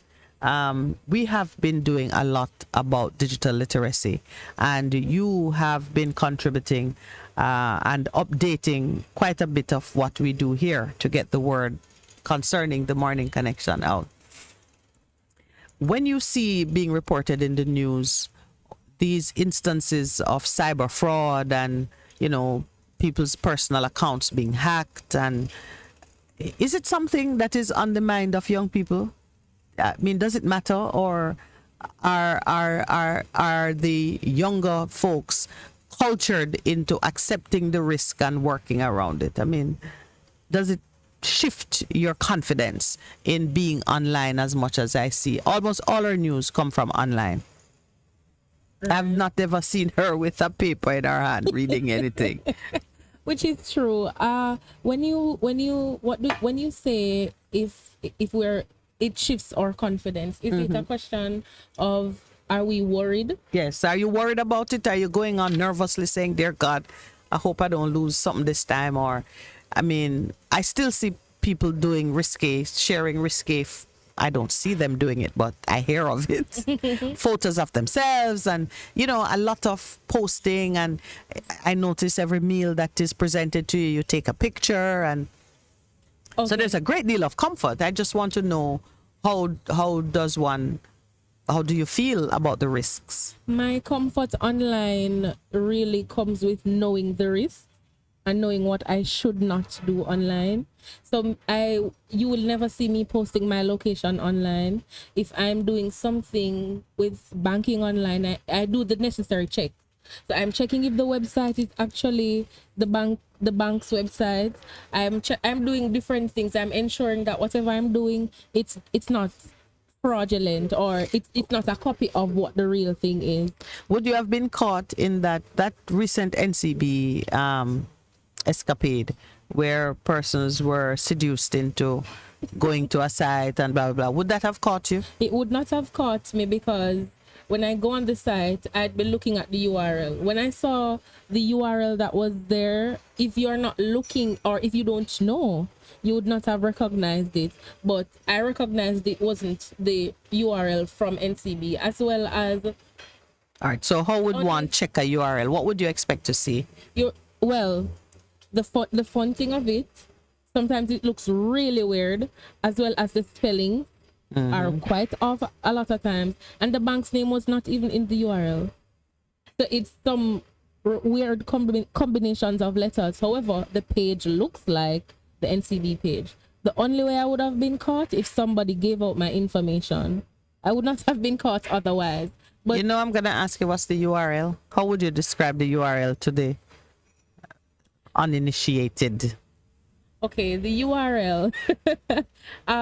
When you're on a particular website and you see that HTTPS or the www, that is where the URL is on whichever website you're on. So for our listeners who may not be very tech savvy, that is where you look for it. And please ensure that you are aware of where you're getting the information from, because as NCB would tell you, they would never send you a message to say this is So what you you have should to be know. doing. You So have to know you really have the to know policies of your bank. of your bank, right? Yeah, yeah. And they'll never ask you for your credentials either. So what's interesting about the URL is that a lot of these frauds are committed by persons initiating their communication at one site, nowhere connected to the place they're trying to rob, and sending it through different servers all around the world to make it untraceable. If you want to liken it to someone trailing you on the street to rob you, what they do is they stay back. They don't allow themselves to be seen, so you can become aware that you are being tracked. It's the same thing in the digital world. Persons set up these different sites from which they are able to, or they might go into an internet cafe Right. and use an so-called anonymous server. It is only anonymous to the extent that it can be linked to them personally, because many persons use those facilities, and then they start a message and use a path that seeks to disguise the point of origin. Your bank don't need to do that. So your bank, when you go to your bank's website, you're gonna see their name popping up Right. it's like their address. They don't have to call to you through a moving car window. They can have a fixed location, so you will see their name when you look at the address. Right. You will see their name in the address. Right. Like I'm looking at the URL for SOS Children's Village, and in it you see soschildrensvillage.org, who we are, history, Herman Minor. Right. That's a lot of people. Somebody trying to also- fool you is gonna have something entirely different. Yeah. Right. But a lot of people don't look at the URL because they're looking at what the page looks like. Yeah. The page is going to look like the business page because they're trying to trick you. And you should also not try to use public Wi-Fi to access your personal information, because people will track you from that. And Yeah. something that looks like a real Wi-Fi, secure Wi-Fi connection may just be your downfall. Years ago, there was a very prevalent form of fraud was to hang about under bridges and close to cloning. Do you remember the early days of the cell phone? How they used to clone people's. They still do it, but it is way less lucrative than it used to be. You don't even know about that. I'm listening to see if I can relate. You can't relate to that, but Okay. I'm gonna show you how it's more of the same. It's just a different technology. They would stay within proximity of your wireless device, which at the time was a cell phone, and use equipment to capture the signal from it and pull from the signal the authenticating information for your account, and then they would build a clone Right. that looks like your account, and they would use your account now to make phone calls and sell phone calls. At the time, that's what they were doing. So this business of using a wireless device to capture information is nothing new. And when you are sitting in a park using the public access Wi-Fi, the same thing can happen to you. Right. I was going to say it's That's the quite point. similar. It's to the that. same thing. Quite similar. And you hear they talk about it too in how the cyber fraud was executed against JMMB. They talk about the cloning of the SIM so that they can have access to your email and pretend to be you in order to get into your bank. And for those who store their passwords in their online, watertight, secure account. Water can't get in, but wireless technology will get in. Right. I'll also not advise against, but I'll also advise you to use the security features on your phones or the things that the bank offer, because with NCB, I use NCB and I get an alert each time I use my card or any activity. Well, not any activity, but as long as there's a transaction that you're withdrawing from my account, I get an alert.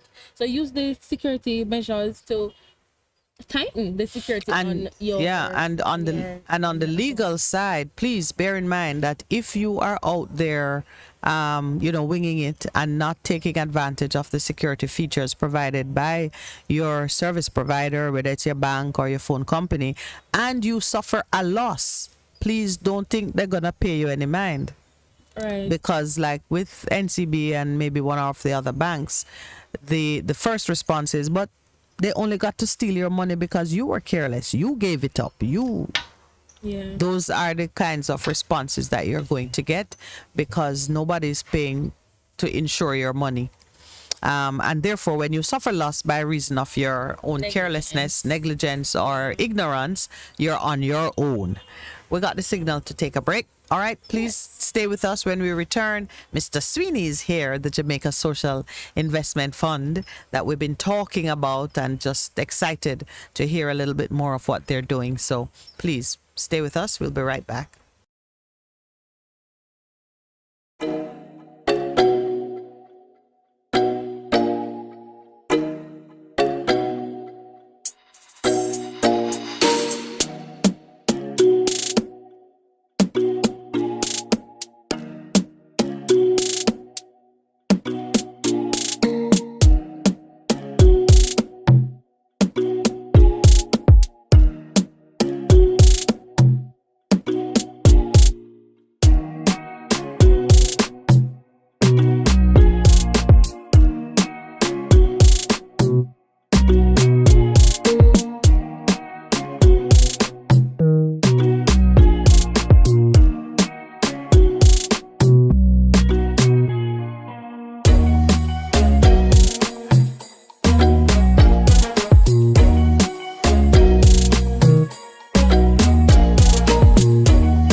Welcome back. I am so delighted to have some grown-up company. I had my niece on a few minutes ago. That was baby company. Yes, I'm delighted to have with us Mr. Omar Sweeney. He is the managing director of the Jamaica Social Investment Fund. You know, the way the Tax Authority of Jamaica is one of the most important institutions in the country. Jamaica Social Investment Fund is one of the most important institutions in the country. Certainly, that is my view. What's yours? Thank you for your kind words. I believe it too, and that's why I've been there the time I've been there. Thank you for the invitation. How long have you been at the JSIF? What you call it? JSIF? Are you trying to age me this morning? Oh no, I'm because I call you grown up, I call her baby. I've already aged you. So. I went to JSIP in 2003. 2003. Yeah, so that's some years. So you're almost employee number one. No, I'm not. Believe it or not. But yeah, I did leave for a couple of years. I was at JPS, as a lot of people know. Okay, so you went there, Yes. and then went somewhere else, Yes. and you came back. And I came back, yes. Why did you go back? Well, I was there initially as the deputy, and then I went back As the boss MD, man. Yes. All right. I was asked to come back. Well, I do hope JPS gave you some valuable experience to take back No, as JPS the was boss great. man. JPS was great, and you know, it's all about building Jamaica. I think that's it for me, and so it certainly has been a good career for me. I have to give thanks for that. So now I am intrigued by who you are. Okay. Yes, I know you thought you were going to talk about JSIF.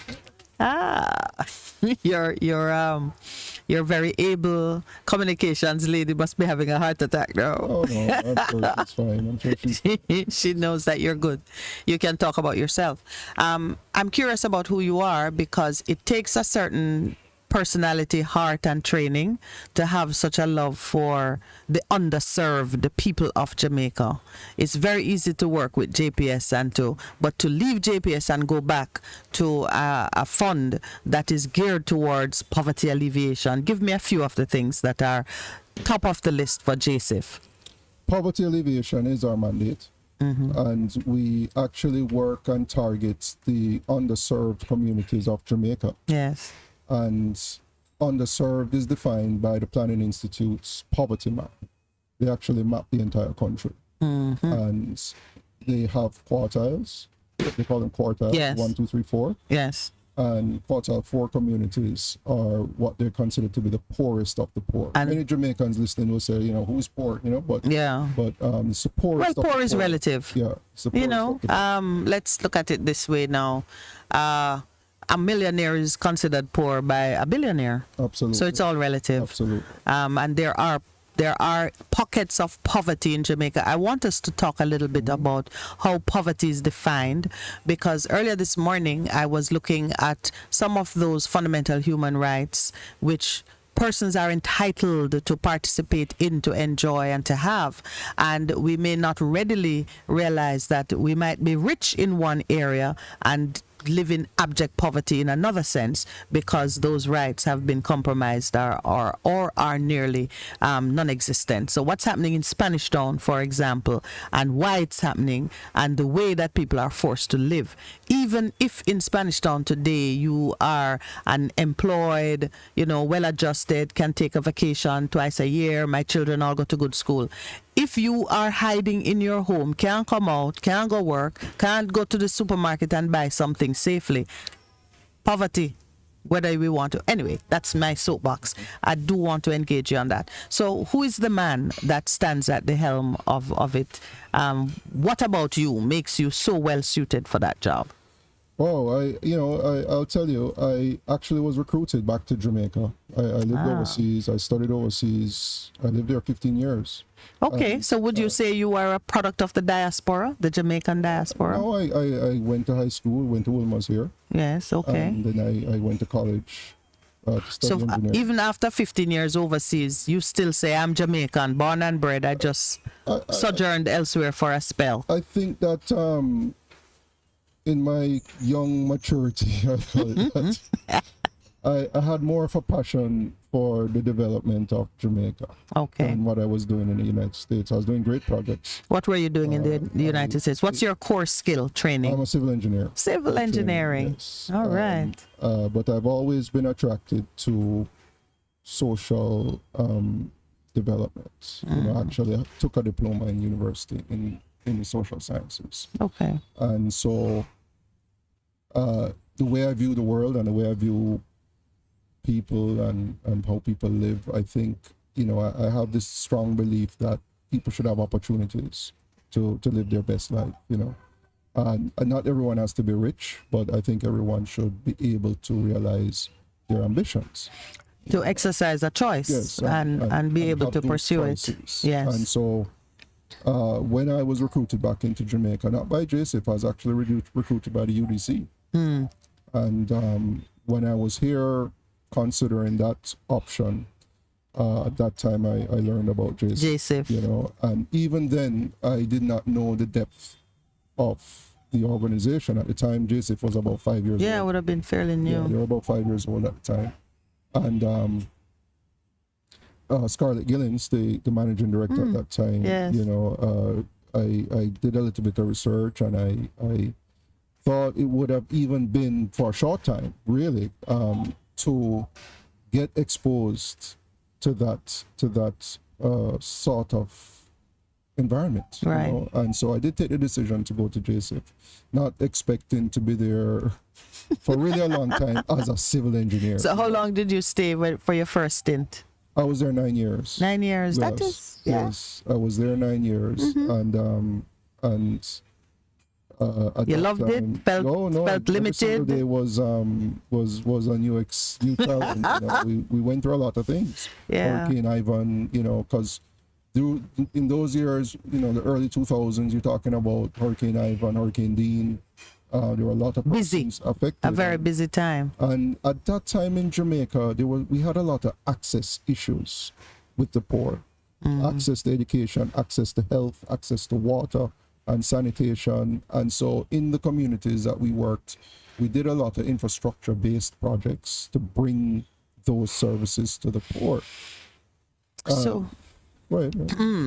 we're skipping ahead now to look at how does JSIF get into a community? Does the community call you, or are you really following the map and going where you are sent? Well, like I said, so we use as our template the poverty map. But we start out with a demand-driven mechanism, right? And to give you the background, social investment funds are actually a global entity. Yes. Right. So it was established by the World Bank in the mid-90s, and many countries, especially in Latin America, Eastern Europe, use the fund to deal with what I'm speaking about, poverty. And what it is really is that if a community is poor and have no facilities, and for instance, just think of any rural community in Jamaica, and the children start to get gastro from drinking the water Bad in water. the river.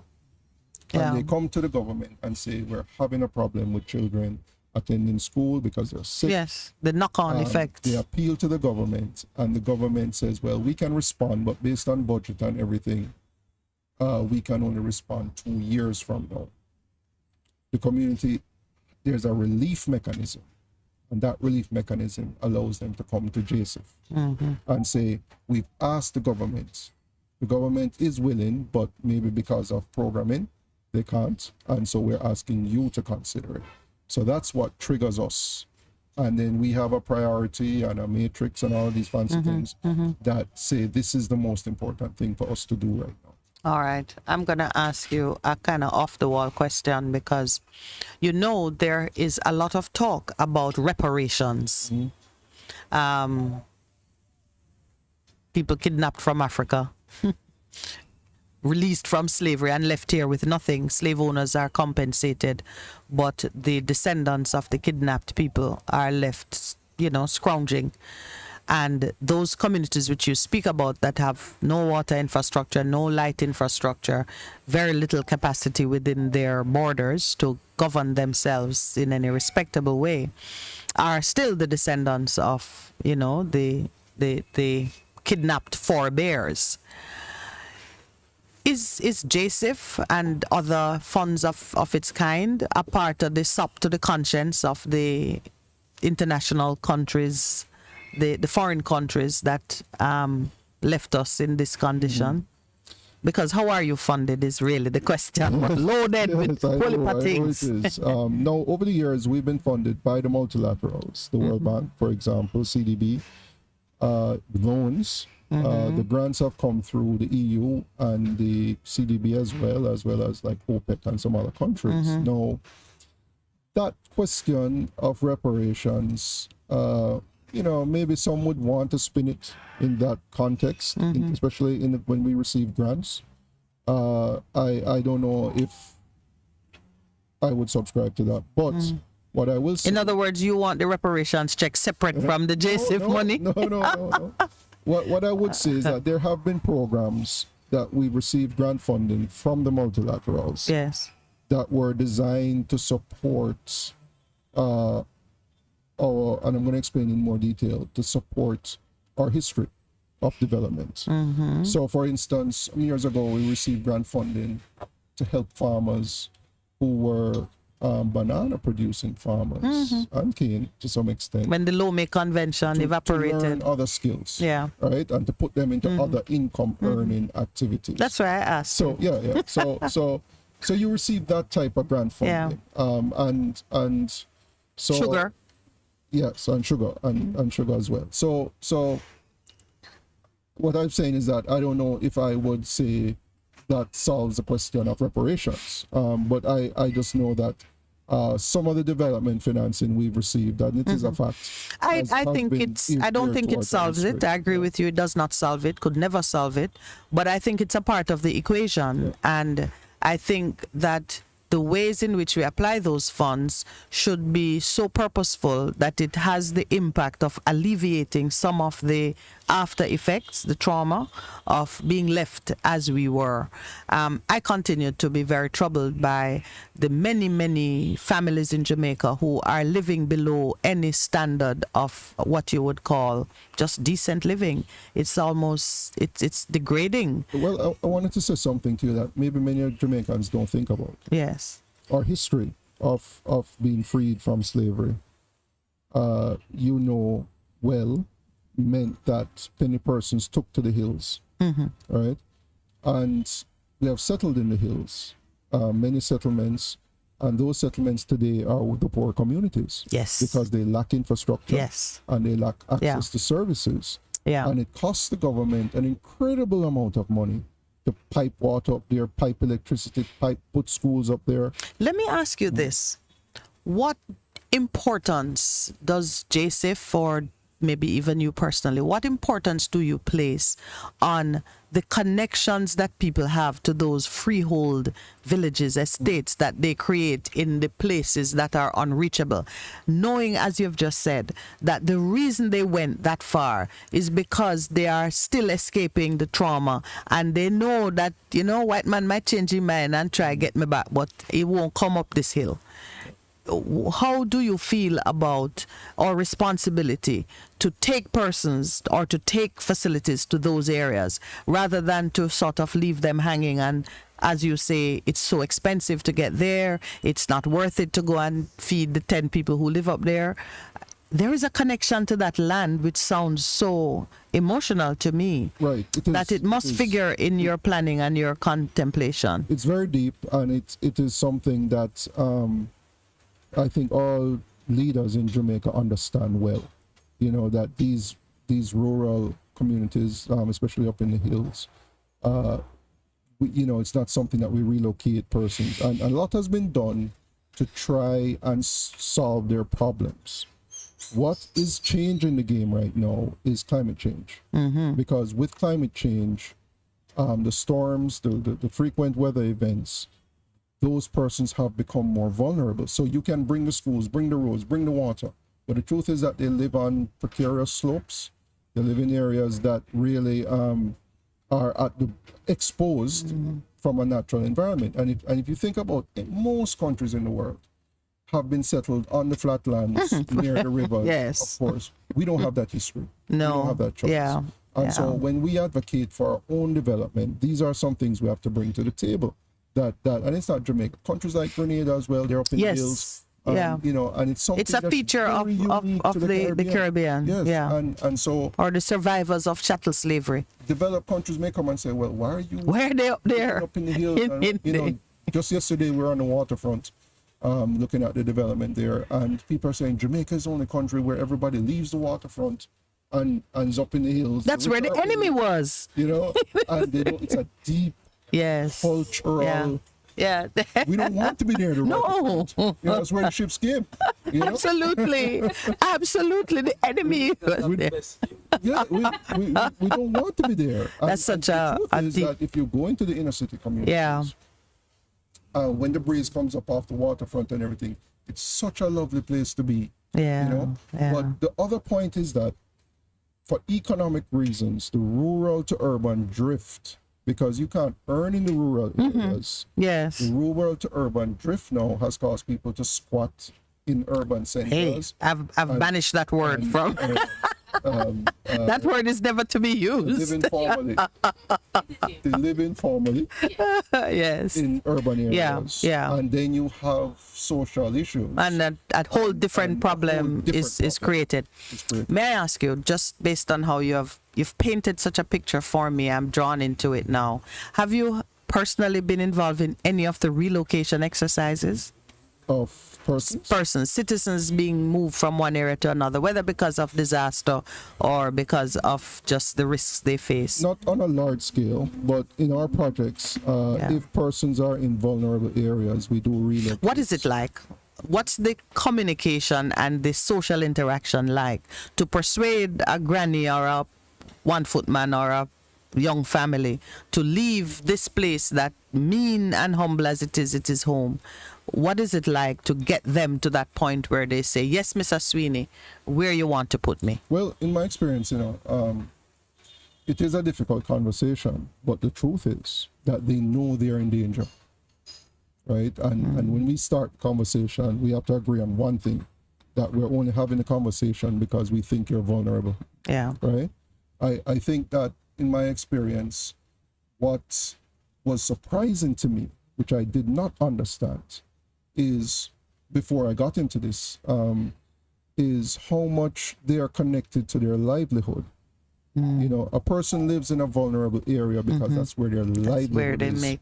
So yeah. when you come to them, if you come to them and say, I'm offering you a 3-bedroom house with all the amenities. facilities and everything, but it is not where your livelihood is. Yes. It has no value to them. Unless you can show them how they're board gonna shack. make a living. Right. The Yeah. board shack has more value to them because that's where the food is.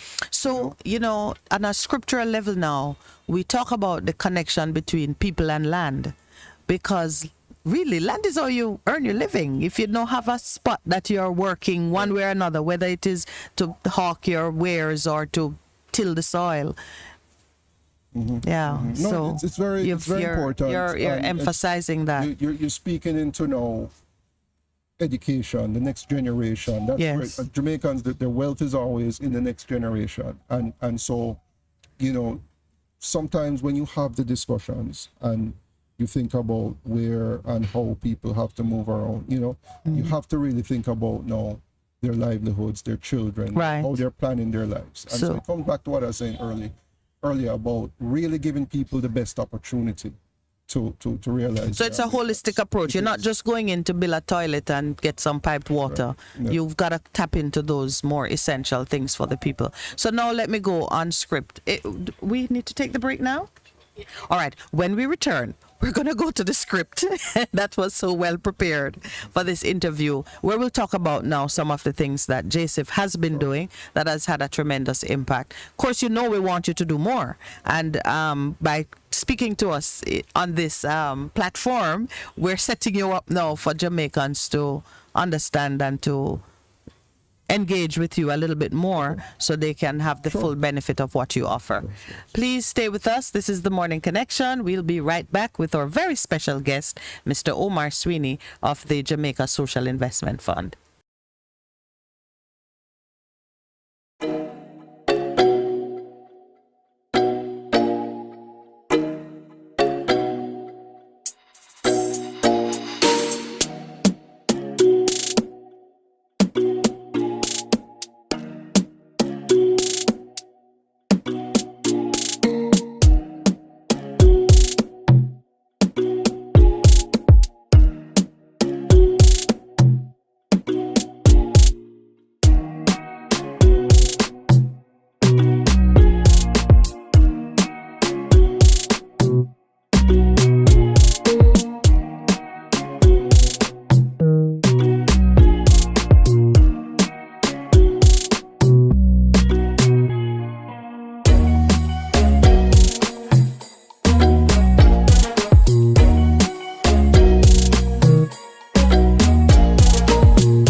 Best 100 FM is the authentic voice of Jamaica, promoting your prosperity with better vibes and better music.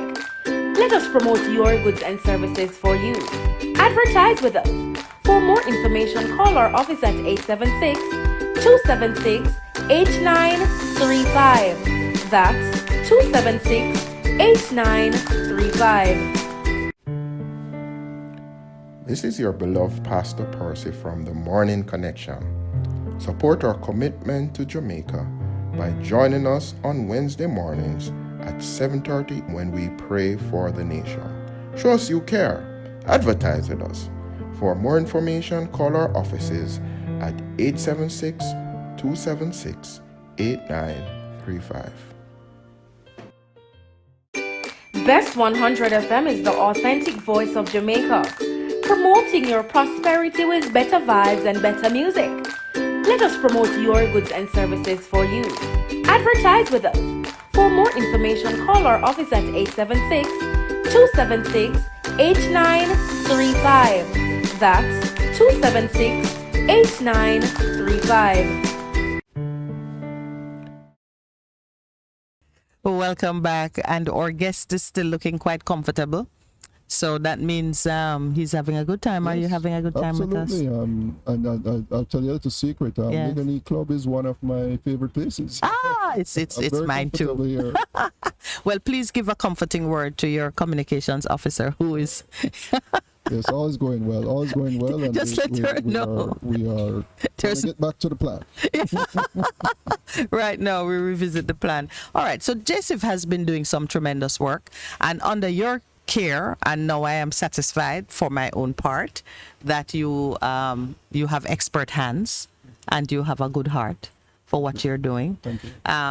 So now you can tell me a little bit about what you have been doing, and be sure at all times to let the Jamaicans know how they can get in on benefiting from some of these projects, because that's what we're about. We're trying to extend the goodness to as many who need it, as far as they might be, even the little communities up in the hill.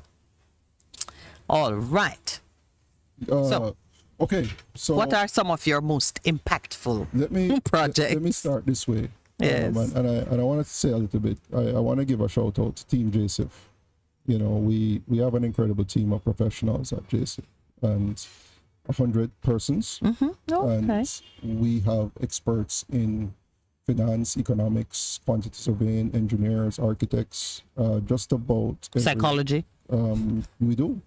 Well, you must if do you have to be persons trained in communicating with people who Yes, have their own trauma. Yeah, and so maybe the challenge in running an organization like that is the multiple disciplines. Yeah. You know, because persons are very passionate about their disciplines, and you have to blend it. Yes, and when you're doing social engineering type Yes. work, You the do passion have- runs high. Yes, Yeah. yes, and you have to blend it. And I think if we've been successful, though, it has been the dedication of the team. Because while they're paid to do the job, we work in very difficult circumstances. I mean, we don't go into good circumstances. That's Yeah. not our place. Yeah. And so we have to go into difficult circumstances and make it better. And so we're resourced to do it. We also give thanks to our partners, or not only financial partners, Yes. but the government partners. Yes. As we work across government with several agencies and ministries to do our work, because there's nothing that JSIF does that there isn't a ministry, department, or agency responsible for it. Well, you're tempting me now to talk about political interference, but because so many things in Jamaica get politicized, and priorities are set based on the political value or impact of where you go, and I'm sure that JSIF gets its fair amount of pressure, whether through people like me thinking that it's happening, or maybe even political types wanting priority to be set based on, you know, whatever their interests are. I would say to you that I'm not going to say there's no political interference, because there are people who have the wrong ideas, but mostly and generally we don't have political interference, because bipartisan, meaning both sides agree on one thing, that the poor needs to be helped. I see. And so I am also, I can say that category. Are you audited by your international community who give you funds to ensure that there is transparency in how you spend the money? I would throw this challenge out. Yes. Right? I would challenge any entity in Jamaica to say to me they're more audited than JSIF. Okay. I mean, we're audited by the international partners. That's what I thought. We have our own private auditor. We're audited by the Auditor General. And so the Integrity Commission, everybody audits JSIF. I guess because of the very point I'm mentioning to you here. Yes, sure, The risk, sure. the potential, the appearance of... we have to ensure all things are transparent. Okay. And that's a big part of what we do.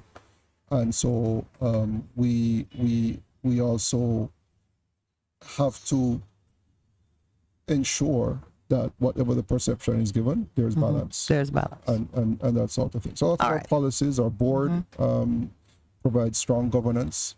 Government appointed board? It is government appointed, but it is a mix of private sector as well as government. And there is a framework for how board appointments are to Okay. be done. Yeah. That framework is developed internally, or it's imposed by some of your grantors, funding JSIF agencies? is actually a public company owned by the government of Jamaica. So we follow the guidelines of the Registrar of Companies.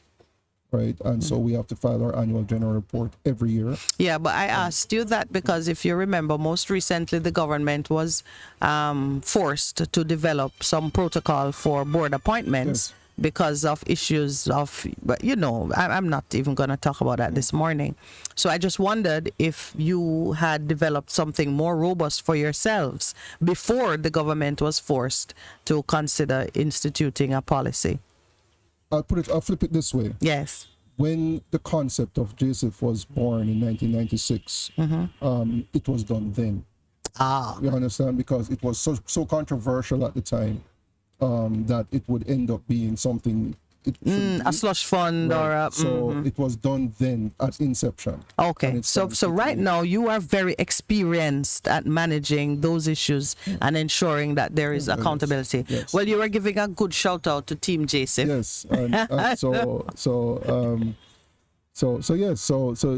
that's what I was saying. And so when you say the word impactful, I guess beauty is in the eye of the beholder, right?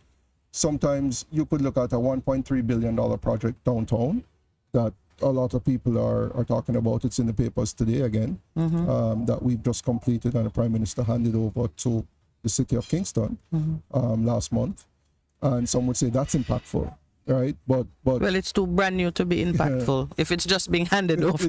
It may have an impact on those persons, but to me, an impactful project. Well, define that project for me. What was that project? The Port Royal Coastal Revetment Project was really designed because of the erosion of the coastline that was occurring in that area with climate change. And so that's one of the climate change adaptability projects? One of the climate change adaptation So projects. we shouldn't mistake it for roadworks? No, most people see it as a promenade. It is a promenade. It's 1 kilometer long. People are jogging. Yes, using it for recreation. Well, I love it that it's functional as well as it is aesthetically pleasing. Right. So the call this morning in the media this morning is for it to be further developed for business opportunities for persons. Yes. But I'm saying to you that started out as a adaptation project. Right. And so it has multiple effects and will continue to have spin-off effects. But you may have a school of 300 children with pit latrines in Cane Corps in Westmoreland, and when we convert them to flush toilets, to me, that's an impactful project. It impacts generations. Right. I certainly hope you boosted the water infrastructure because Westmoreland been complaining. We beyond that, we provide the necessary water catchment facilities. And so that's impactful. In the 25 years, I mean, we've done in excess of 2,000 projects. We count our direct and indirect beneficiaries at close to 2 million persons. So, to the Westmoreland project, when you go into a community and you solve a problem for the school, the water catchment infrastructure serves the entire community? It or serves is the it school. Just the school? If we do a water catchment, if we do a water supply project, like we're doing now in Windsor and we've done in Chepstow in Portland, those serve the community. The community, okay. And it's community operated for the most part. So now you're teasing me again.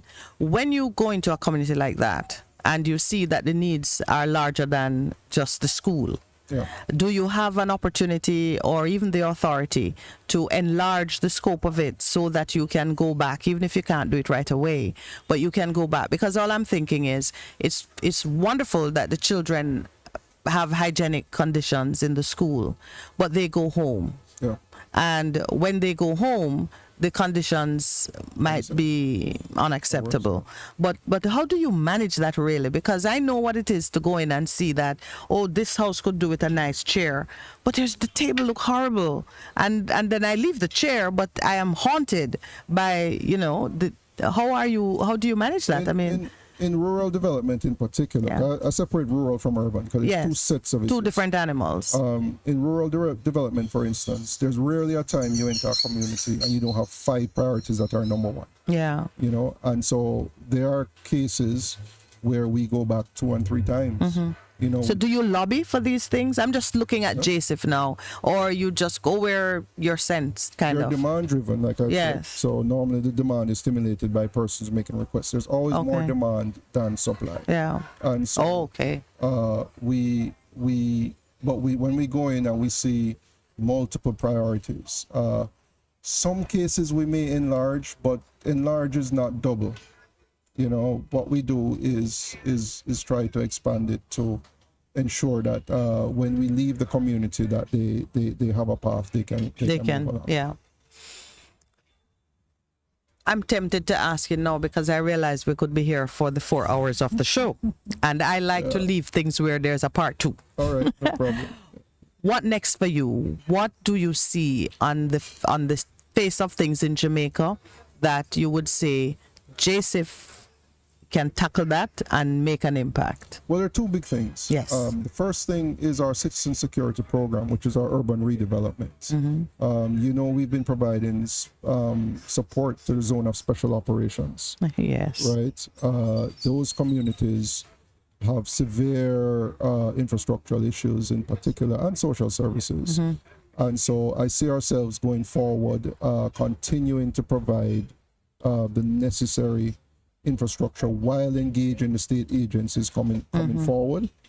And our recent accreditation with the Green Climate Funds, which is a big bonus for Jamaica. Yeah, and a pipeline for additional resources. Yes, and so we've been accredited to them, and that would mean that we are now eligible to apply for projects for climate change adaptation, and that puts everything on the table. So if farmers are affected and need training, you know, sometimes people think Green Climate Fund, they think it's only green projects, but everything is on the table. Yes, because anything that impairs your environment and affects your livelihood comes up for, becomes eligible. So it is really, you know, we've really opened in a new window of opportunity, and all those resources are grant resources. All right. I'm going to ask you a question that touches on gender issues, because I would like you to assist me in welcoming our next guest, who is of the other gender. Okay.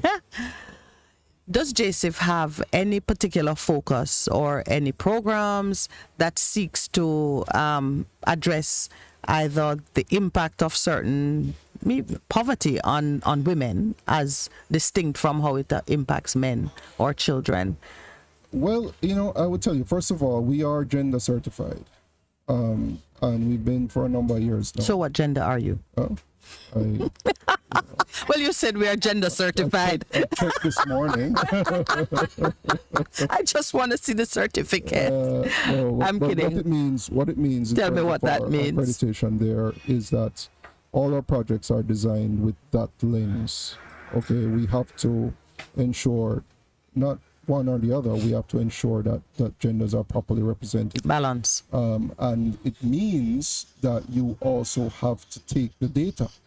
You know, how many women are, for example, are employed in construction. When we walk away, you know, we have a baseline for what is happening when we enter the community in terms of access to opportunities for women. So you can measure impact. And beyond that, we support the development of manuals and toolkits for information-based entities to be able to carry out that work. And we currently have international consultants helping to boost that knowledge base in Jamaica for us. So we do a lot of work around supporting gender issues. Is there a particular project that you might want to reference that where you there was an emphasis on ensuring that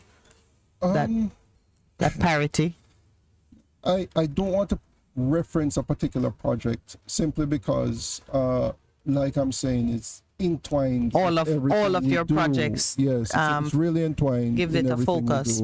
Okay. We don't go and say we're doing this one project for gender and we cut the ribbon and say we've done gender. No, it's really integrated. It's one of the factors in the mix. Yes. Persons designated in the organization. So the next time we speak, I'm gonna mention the philosophy of radical feminism. Okay. Just to introduce another level of discussion. Just be warned, you know, that I worked with very senior gender with some radical feminists. Yes. Some radical feminists. So be prepared. So you're well prepared for this conversation.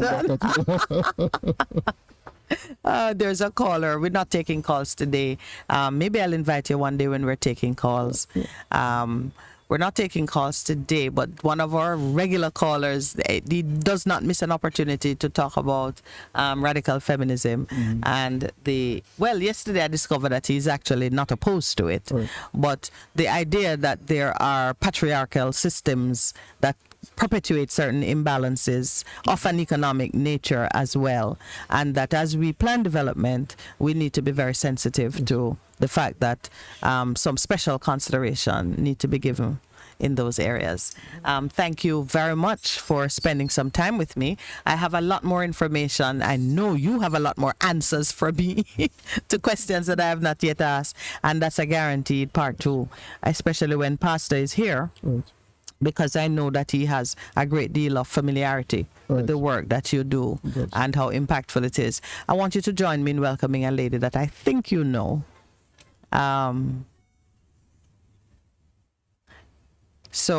Miss Marilyn McDonald, who is the Community Renewal Manager for JPS and has been our very wonderful, stimulating guest for the last maybe 2 weeks. Has it been 2 weeks? 2 weeks.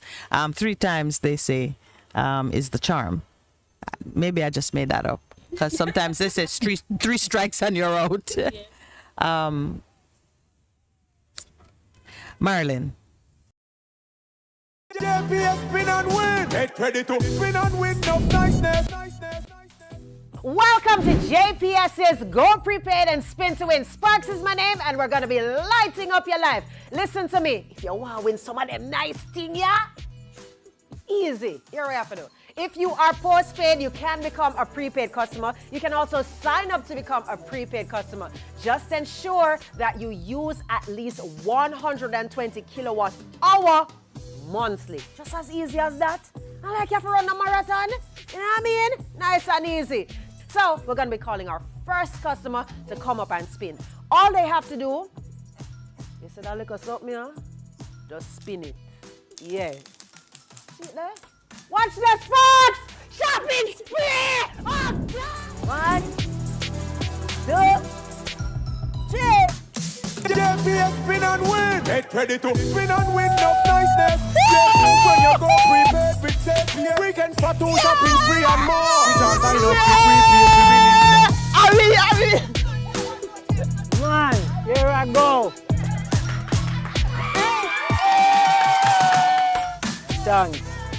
Thanks to JPS.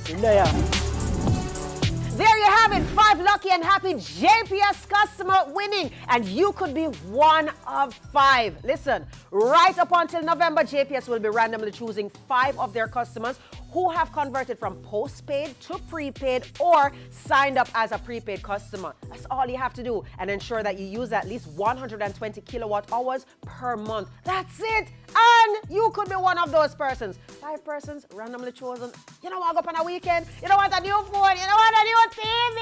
You don't want a bill write-up. Listen, all heap of things we are giving. So listen, make sure you do what I'm saying now.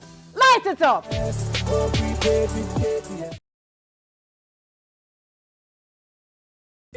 All right, welcome back. We have on set not one important guest, but 2 very important guests. I tell you, when Pastor takes a day off, I get a windfall. All hell break loose. No, these are angels. I'm saying goodbye to Mr. Sweeney, and I am welcoming Marilyn, but I could not resist having you two just, share a little time with me. Not too long, because I know Mr. Sweeney. Maybe I should tell you a secret. Please do. That Marilyn hasn't told you. Huh? Please tell me the secret that Marilyn hasn't It's told. good for airplay, but she didn't tell you I'm her former boss. I was expecting an announcement of marriage or something. No. I attribute like a good portion of these gray hairs right here. Oh, to Marilyn. And you notice she don't have any. No, yeah, you see that? No, but before you respond. Partnership, No, she's great. You know. Well- and the 2 years briefly I was at JPS. Yes. Yes, I actually, we worked together. Well, can I tell you, if the gray hairs that you have reflects the wisdom you gained from working with her or the knowledge you poured into her, you did a good job. That's a radical feminist answer. It's a great answer. You did a good job. You did a good job. Yes, And that's- she that's prepared true. you well to go back to JPS. Yes, she did. That's for sure. And so we continue the partnership To work, that we yes. were doing. And we did, start some of the work when I was at JPS, but Marilyn has certainly taken it and run with it. And I thought when I got away from her at JSIF that, Yeah. but she came coming She around. found her way back. And All I right. see they're going in some different directions now with the bonanzas and these things. And so it's good. It's good, Yeah. and certainly what I like about the program at JPS is that it's a way that a entity, private sector, can really have an enhanced view of their customers more than just paying the bill. you know. Right. And so I think it's important work No, man, that she does. it's wonderful. And it should continue. It's wonderful. And you've said some things that, that's, and see, you were rewarded with a mango. I'm sure everybody saw the mango drop. You've emphasized some things that we are pushing on this program. We talk about community-based work and the feeling, the family, and the sense of oneness and the team that is built from it. Right. So it really is a great plus that you've had the working experience on the private sector side and that she remains in the field. And now she can actually, she has a personal relationship, and it is critical to the next step for Jamaica. Yeah. It really is. We are too far removed from each other's experience. And if you notice, I started the conversation with this morning trying to feel your heart, to understand who's dealing with this important work for Jamaica. So I bless you, sir. And I really do thank you for spending time with us. I tell you, no script is required because when you're speaking truth, it just comes out like that. And I know that might be an unusual thing in media these days, but I like the fact that you got comfortable and you shared some of your experiences. All right. Thanks again for the with invite. us. Yes. And I look forward to The next one is coming. Please, wake up. I'm gonna do some preparation. Marilyn, you're taking over the hot mic. I see. Stay here. Okay, here. You're fine where you are. You're taking over from Pastor Percival, who, if Pastor knew that you were coming today, he probably would have made a greater effort. He probably would have. Yeah, but Pastor is taking a relaxation day. Lucky him. I actually get to host this morning. Yes, so you are my co-host for the time that you can spend with me. Welcome again. So you did your draw, huh? Yes, we did. Thank you very much. Did you have to do a report to the Betting, Gaming and Lotteries Commission? Yeah, so we actually have an agency that we work with, the lab. So we give them all the information and they do the Right, just reports. making sure everybody knows that your regulatory work has been done. Yes. So we just showed the video. We ran it, so they heard it on air, and also we showed it online. 5 winners. Tell me now, what was the first draw like? I Okay, just keep that so- here between us. So one of the interesting thing about the first draw is that, as I have explained to you, we would have picked up persons using 120 kilowatt hours or more. And there is a area that we're actually doing a project, the Steertown community, and they would have picked like the top 10, Yes. to pick 5. And the 5 winners actually came out of Steertown. Wow. Yes, so and that's a community that we're You're going to be investigated. Yes. That was interesting because as Steertown we're actively working in there. Yes. And, they would have been a Wow. ambassador, the engagement. These are new customers coming on. These are actually new customers coming onto the grid. So we had 5 winners, and they spin to win. Yep. So the winners are. You want to announce them? You want me to announce them? Oh, sure. Please announce them. All right. So the 5 winners: Christopher Watson, He won a cell phone. Rose Brown McDougall. Veronica Duncan. So Rose also won a smart cell phone. Veronica won the 30,000 in value of prepaid top up. Audrey Clark won a smart TV, and Romeo Sims won the weekend for two. At Bahia Principe Hotel. And this Father's Day weekend is a good time. Definitely. And the thing is like he said, that's what he came for. I remember that because oh my goodness, that's what I want to win. And I mean, he spinned and that's what he got. Yes, that's what he got. Yeah, that's pretty exciting, actually. So just to give you a word of defense for the investigation that is bound to come, I think it's the odds, because they must have had a lot more people from Stairtown. Yes, definitely. Since that is an area that you've recently opened up. Yes. But that's wonderful. And I think it's a great boost for the morale of the persons who want to say, I took the decision of regularizing my supply and entering into a contract with the company, and look, I have won a prize. Right. And just to back up what you're saying, in Stairtown community alone would have maybe gotten over 160 persons signing up in the month of May. So as you said, the odds would have been greater. Yeah, man, I figure if that happens, that means each person had a higher than. Yes. So they listened to the call and they signed up. And they signed up. Yes. 160 persons entering into contract.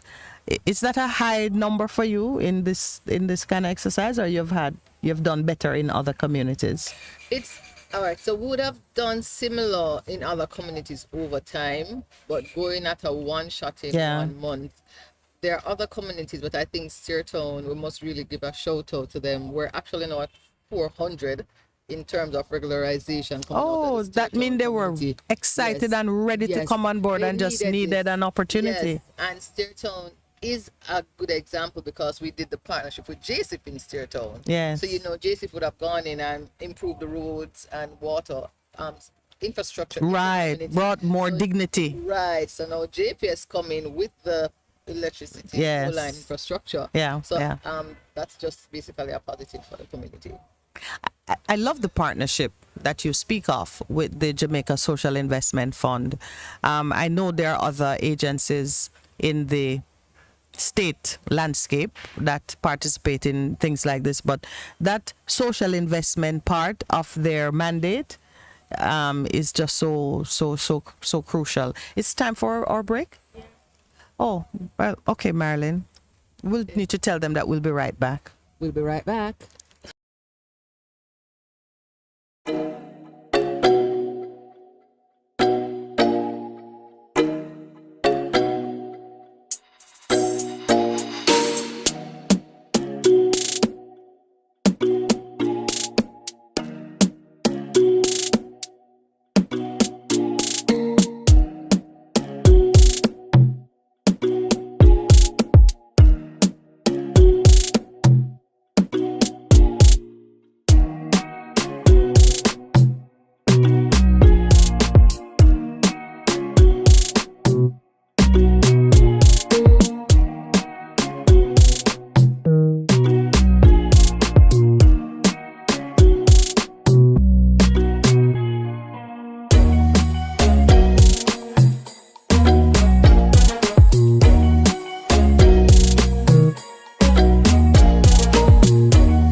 Best 100 FM is the authentic voice of Jamaica, promoting your prosperity with better vibes and better music. Let us promote your goods and services for you. Advertise with us. For more information, call our office at 876-276-8935. That's 276-8935. This is your beloved Pastor Percy from the Morning Connection. Support our commitment to Jamaica by joining us on Wednesday mornings at 7:30 when we pray for the nation. Show us you care. Advertise with us. For more information, call our offices at 876-276-8935.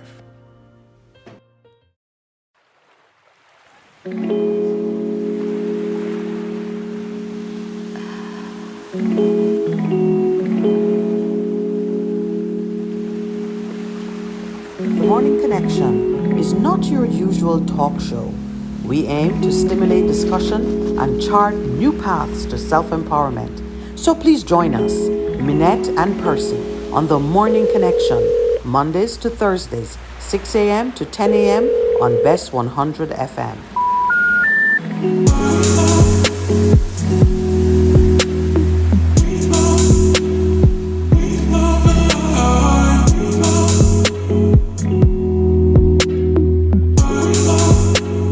The Morning Connection is not your usual talk show.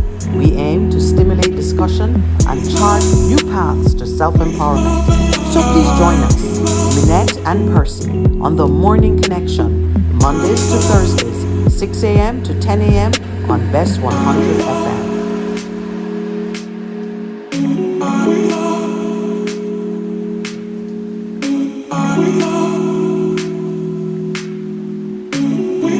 The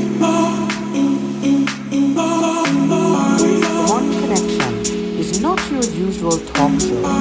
We aim to stimulate discussion and chart new paths to self-empowerment. So please join us, Minette and Percy, on The Morning Connection, Mondays to Thursdays, 6 a.m. to 10 a.m. on Best 100 FM.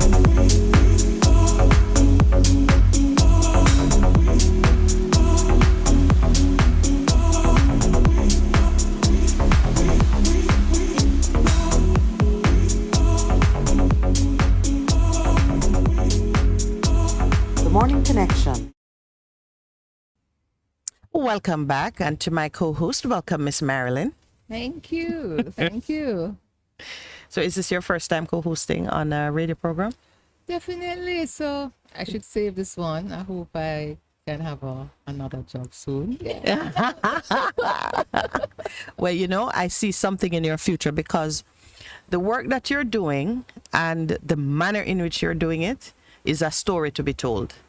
I was listening to Mr. Sweeney. I was probing a little bit on, I mean, he's at the top of the food chain, so he would not necessarily be on the street, though he strikes me as a man who would want to kind of have an awareness of what is going on in the street. But just that process of moving persons from consumers to legitimate onboard customers who have rights and expectations and who are now in an acknowledged relationship with your company must be an interesting experience. So I think you will have some stories to tell, and there will be a space for you. Certainly, if not on this program, though always you now have a place. But it's a story worth telling. What has it been like for you managing that transition? So I didn't get to say hi to your listeners. So good morning, listeners. Okay, so as you'd have asked, what has it been like for me? So I was listening to Mr. Sweeney on my way over, and he mentioned the fact that he'd like, to help the poor. And one of the interesting thing I remember when I was doing my MBA, they'll do this they do the survey and they match your personalities to the psychometric testing, yes, whatever your career field would be. And during that time, I was more on the customer service side and dealing with like technical and both customer onboarding.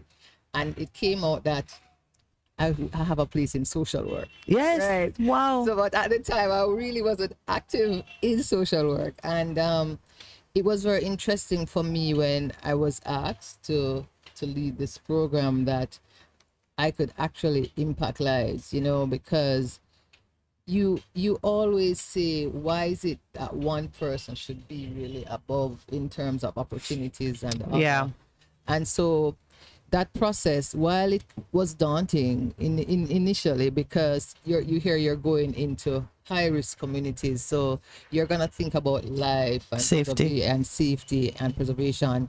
But when you actually go in and you actually listen to the needs of the persons you want to help, so it's that just wanting to improve the lifestyle of other persons, that's my goal, and that's one of the reasons I stick with it. But trust me, it is not a walk in the park. It's a lot of dialogue, a lot of conversation, and to build trust, because when you go in, the initial state that persons understand GPS coming in is that if you're stealing, you're coming in to disconnect. You're coming in to take what they have been used to. Right. So it's just to have that dialogue with them to say this is to improve your lifestyle, because electricity is such an important commodity. It's a basic human right. And really. You use electricity to do almost everything, and just to communicate to them that we want you to have reliable, safe electricity, because you'd hear from time to time children dying, and you hear from time to time persons getting electrocuted. So we wanted to change it. And or even the fires that take place because a candle or a lamp gets knocked over while children are not well supervised. Yes. You can avoid those. Yes. And if you have our overall mindset is just to have them have a change in mindset to build payment culture. Just have that change. So you will eventually pay the other bills, not just the GPS bill, but you'll know that you have a responsibility. And we try to communicate this, that you're setting a future for your children. So you want to ensure that they're doing the right thing. Stealing in any form is wrong. And it's not okay to steal electricity and then you go in the shop and shoplift. So we wanted that. We really have that conversation that we want you to have electricity that is safe and reliable, and just to have a better life for your children and family. One of the things that you have no doubt had to deal with is separating your own personal heart, intent, motivation from the perception that people have of the company for which you work. Yes. It is like in law, we talk about removing the veil. A company is a separate entity from the people who form it and who work in it and who make it up. And a company has a life of its own and a mandate and a spirit and thing of its own, which comes out of the collective body of persons who run it and own it and so on. But on the practical side, a company is represented by individuals, and the heart of an individual can be instrumental in defining the course of a company. You're right there in the field, living that experience. Are you seeing either a merger where persons are now looking at the company through their perception of you and responding based on how you represent the company? Yes, definitely, because as I have mentioned earlier, the perception initially is that you're coming to disconnect or you're sending high bills. That is the perception. But when they see that you are coming and you're giving them options, and you're basically having dialogue with them as to how we can meet you halfway, as to how we can have partnerships to improve your lifestyle, we have seen that difference. And as I have said the previous interview, it's like we are that we're the person's going out there for the other utilities to follow. Yes, you're the point of the spear. Yeah. You're breaking into an area. Yeah, so you will find that they and even let me mention even the prepaid metering, you'll find that the initial response is high bill, you get a bill at the end of the month and you can't pay it. But the fact that we have gone in and given them the prepaid metering option, they find themselves managing their consumption, having that right to top up based on how they can use the electricity. So definitely you're seeing that they see that there's a different side to GPS. Yes. I mean, Even I am seeing it. Thank you so much. Yes. They welcome us into the community and the majority, but you always have the few, as I said, who have culture change, and it is not overnight. It's harder to reach them. It's a process. Yeah. So you'll find yourself in there 2-3 years, trying to get them to change that mindset. But and one of the things for me is like, you'll find like, say the senior citizens is like, in all my years, I would have been stealing. And before I leave this earth, at least I'd have done something right. I remember a lady giving a testimony. God bless her soul, she's dead now. And when she gave that testimony at one of our functions, she's like, oh my God, I was a Christian and I was stealing, but now I'm so happy that I can say I'm paying my bills. And you could see that joy, in her eyes, that they are changing from a certain lifestyle to be legal customers. You're saying something about the character of the Jamaican, maybe the Jamaican poor people, that you don't often hear said.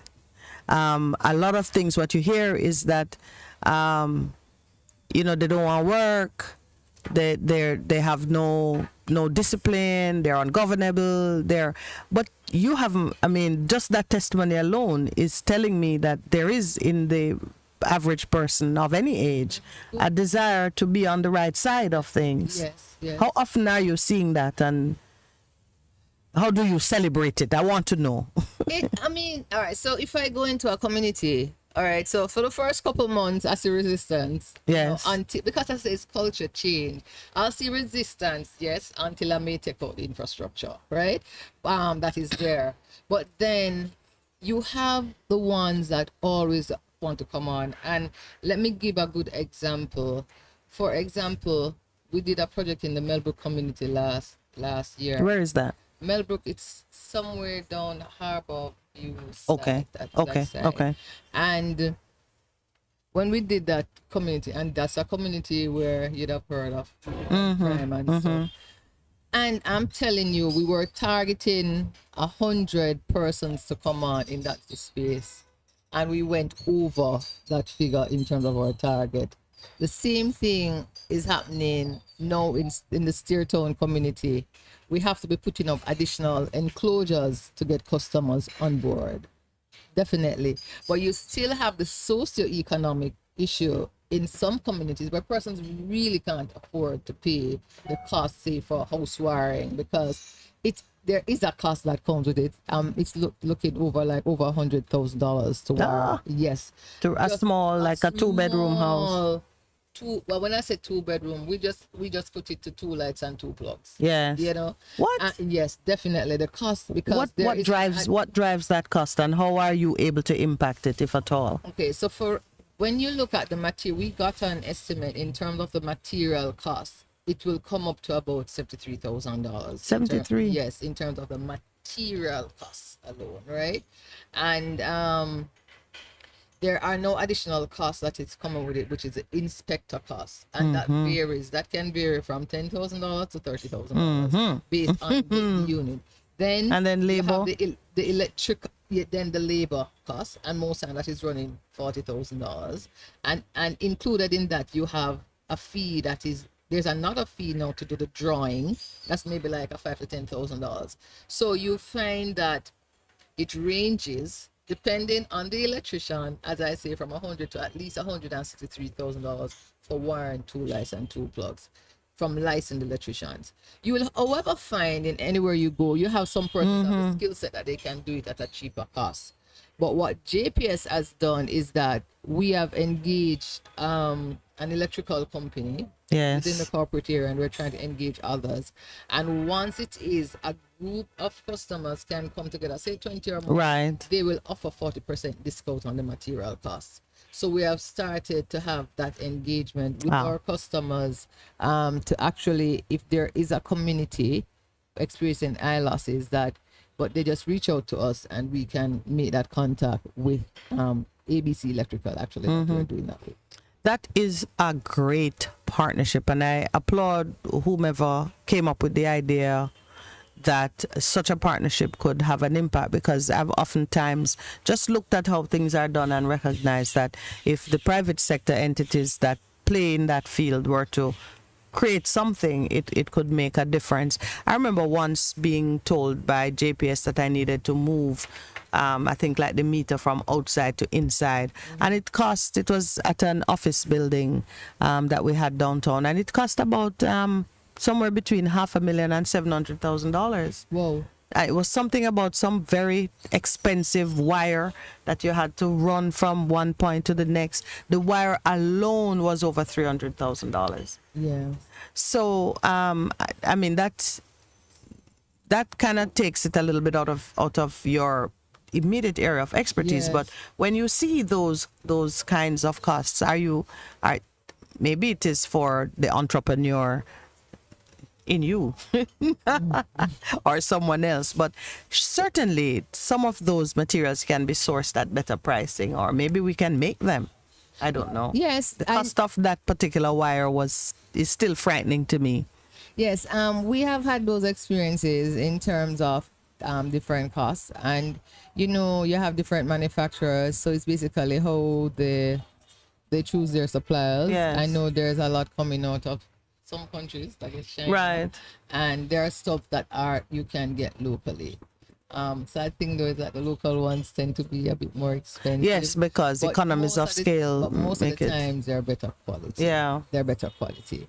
But I do understand that issue when you speak the cost, and that is why we would have reached out to the Jamaica Social Investment Fund, and we're having that dialogue with the government to see how we can be met halfway, or how what they can do to really assist with the house Subsidize wiring. the Yes. cost of that Right. that And- particular. And that is why the JSIF, through the Ministry of Local Government, they are wiring now for, on average, 1,500 homes per year to assist with the With- house wiring. yeah, But yeah. we need much more. One of our listeners online says, Jamaica is a very small island. How many years is it going to take to pipe water or electricity to those rural communities? Hundreds of years? It already gone hundreds, in truth. But a part of your program, aside from areas in which you experience high loss, are you a part of any kind of rural electrification program? Because I can understand that, areas where you experience high loss, because you have infrastructure and persons are taking from it, would be hotspots, pun intended. Right. But those areas where you have no infrastructure, but persons are off the grid. Okay. Is that a part of the program? Well, that's an interesting thing working with JSIF, because where they are offering some of the house wiring assistance, they're in rural communities. So yes, so there are communities that we don't necessarily have on our books to say we're experiencing high losses, but in working in the partnership with the Jamaica Social Investment Fund, there are those communities. But I just want to share though that everything comes with costs. And so what we encourage persons in communities to do, they put it in writing, usually to their political directorate. They share that with the Ministry of Local Government, and then they make that choice as to the communities that they will assist in the building out of the infrastructure. So yes, we are presently right now, I'm in a community that I would not necessarily say that I had on the books as a high loss, say for example, Aki Village. Where? Oh, Yeah, near to That's Portmore? No, there's some place in St. Catherine. Yeah. Oh. And Called Aki Village? yes. Right. So that's a community that's it's really Yes. rare. There was no infrastructure there. We are actually also will be working in St. Anne, somewhere in Monique. That JC did some house I like how you just look vague. Somewhere in Monique. yeah. So it's that we are actually onboarding customers. Okay. So there are rural communities that we are working with, and what we also do, we work in partnership with our parish offices based on the need, the demand Yeah, that's the coming up. demand. Yeah. You know, you mentioned that there's always a cost. And so it tempted me to say new customer acquisition, regularizing where you have loss. How does the cost compare? All right, so let me tell you. So for this year, I am actually, so for the 3 communities I'm doing this year, the infrastructure cost alone is 1.6 million US dollars. For the 3 communities, Steertown included? No. Okay. So that would have been for the communities that I'd have started Steertown from last year. All right. All right. So the new communities I'm doing this year, Augustown Phase 2. But that's where you have infrastructure. But we're going to change it totally. Meaning those are areas where you're experiencing loss? Yes, right. So it would be similar, because so it's about the same. No, so if I'm not putting in the AMI infrastructure, yes, it's like about a third of that cost. Yeah. So the secondary infrastructure. So for example, let me use Augustine as an example. So the cost for that community is gonna cost me $500,000 US. If we're building out the infrastructure, say for new customers, in a rural greenfield, you may see that about $150,000 US. Okay, so it's. Yes. I'm putting in a plug for my country people who don't have light. Right. But also though, and then they could approach the Ministry of Local Government to assist who has the responsibility for the rural electrification program. But if there are persons within communities, we don't want to talk about that organization that fell in disgrace and had to be former. So JSIF now has that responsibility. Yes, okay, that's where it's been moved. It's been moved. So a new customer acquisition in a greenfield area is less costly than the repair and renew in those communities where you're experiencing loss. Once we're doing secondary infrastructure. Yeah. So that is it. Once we're doing secondary infrastructure.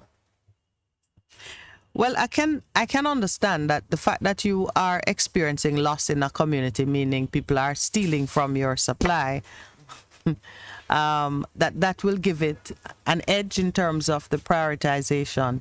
But there is a great necessity for persons in those hard to reach places where just getting the supply there is a huge cost for a handful of customers, so to speak. But it is necessary based on just that argument or the conversation we're having about the need for persons to experience a certain minimum level of dignity in their social arrangements. But another way they can do it, and persons have done it, you will find that in some rural communities, right, the persons, and it's just education, persons can come together and contribute to the cost. And there's a percentage that JPS may take up, and there's a percentage that they will take up. So you would have we have had situations, say there's a little area, say you have 20, 40 persons, and you get an estimate for pole line infrastructure. And they divide it among themselves. They pay their portion, JPS puts their portion, and they get the supply. So we just encourage persons who are having that issue. They actually write into JPS, state the location. Right. We come out there and do an assessment. An assessment.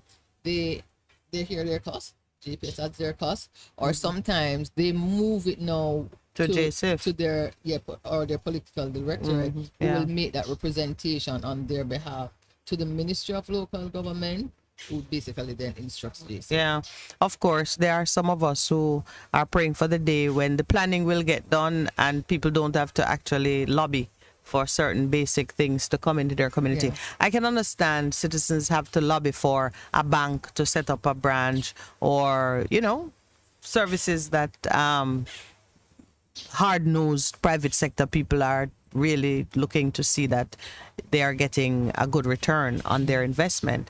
But things like water and electricity and telecommunications should arrive. You know what I'm saying? Yeah, Yes. those are things. Infrastructure. Yeah, that kind of infrastructure should arrive. All right, we have 2 minutes to go, so I'm going to let you decide what to do with those 2 minutes. Okay. All right.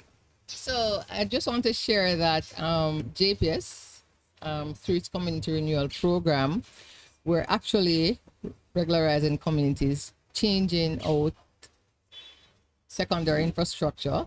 There are three main communities that are new project areas for 2022. Augusttown, Phase 2, Tower Hill. Where is that? Where's Tower Hill is more down Olympic. Oh, side, okay. I know and Tower Hill. Granville, Montego Bay. And where is Granville, Montego Bay?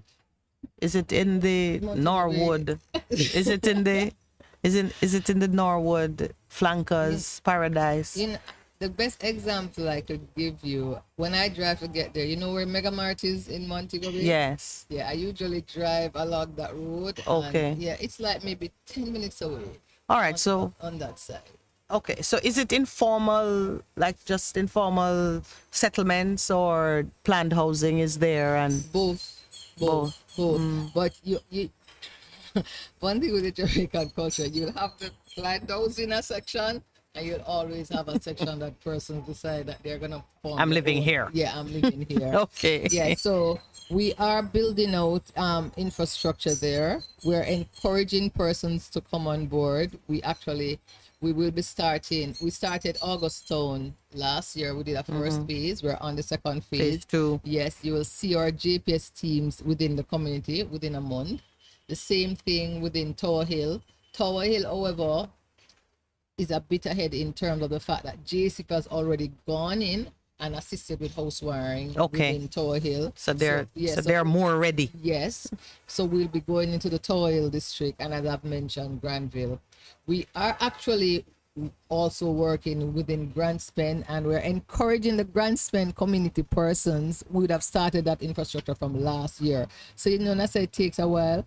So we're still there. We will be taking out the secondary infrastructure within next month. So that's such a secondary infrastructure sound like a polite word for something awful. What is the secondary infrastructure? It's not something awful. That would have been our infrastructure that most of Jamaica So it's has. old, it's retired. No, it's because it has been tampered with. Oh, And okay. persons, it's easy access to steal. Ah, I see. So it's vulnerable. Yes. So that is what happening. With All the right. community. It's So time get for on another board. break. Okay. Please stay with us. Our guest is Miss Marilyn McDonald, and she's telling us the areas of focus for this year. I want you to please just stick around until we come back so we can do a wrap up on this segment. JPS spin and win. Get ready to spin and win of niceness. Welcome to JPS's Go Prepaid and Spin to Win. Sparks is my name, and we're going to be lighting up your life. Listen to me. If you want to win some of them nice things, yeah? Easy. Here we have to do. If you are postpaid, you can become a prepaid customer. You can also sign up to become a prepaid customer. Just ensure that you use at least 120 kilowatt hour monthly. Just as easy as that. Not like you have to run a marathon. You know what I mean? Nice and easy. So we're going to be calling our first customer to come up and spin. All they have to do, you see that little something here? Just spin it. Yeah. See it there? Watch the sports! Shopping spree! Oh, God! 1, 2, 3. JPS spin and win. Get ready to spin and win of niceness. Yeah, when you go prepaid with JPS, weekends for 2 shopping spree and more. We just sign up to prepaid. Man, here I go.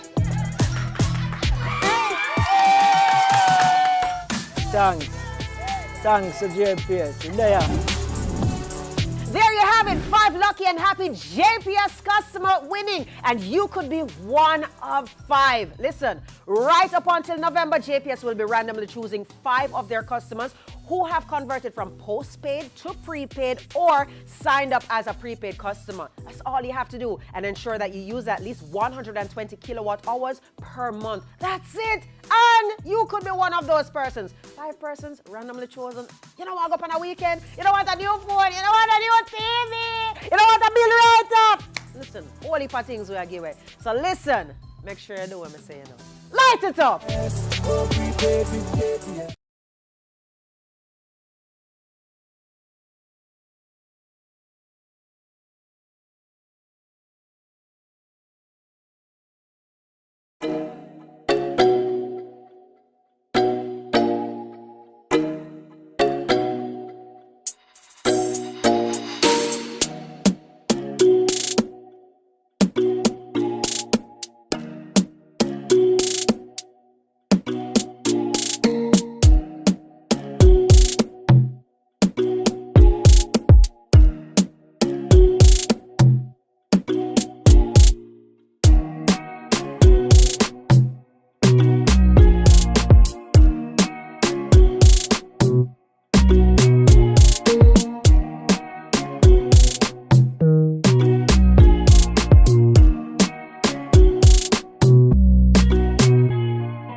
Welcome to the Ligony Club. This beautiful property is nestled in the heart of New Kingston and is the single largest sporting facility in the English-speaking Caribbean. JD's Urban Pub is our resident restaurant. You can trust them with all your catering requirements. Take advantage of our excellent amenities and allow yourself to be pampered by our courteous and efficient staff in the comfort of our well-appointed and welcoming public spaces. You are being invited to make this your home away from home. Take advantage of our full-service gymnasium.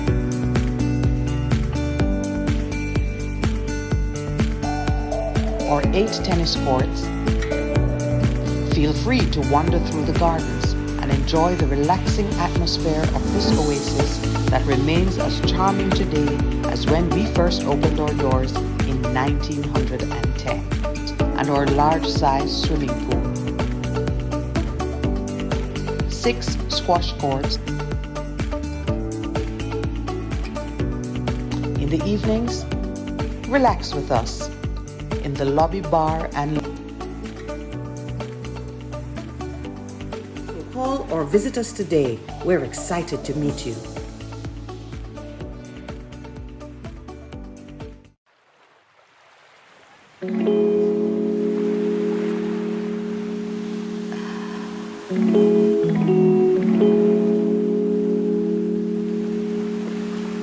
The Morning Connection is not your usual talk show. We aim to stimulate discussion and chart new paths to self-empowerment. So please join us, Minette and Percy, on The Morning Connection, Mondays to Thursdays, 6 a.m. to 10 a.m. on Best 100 FM.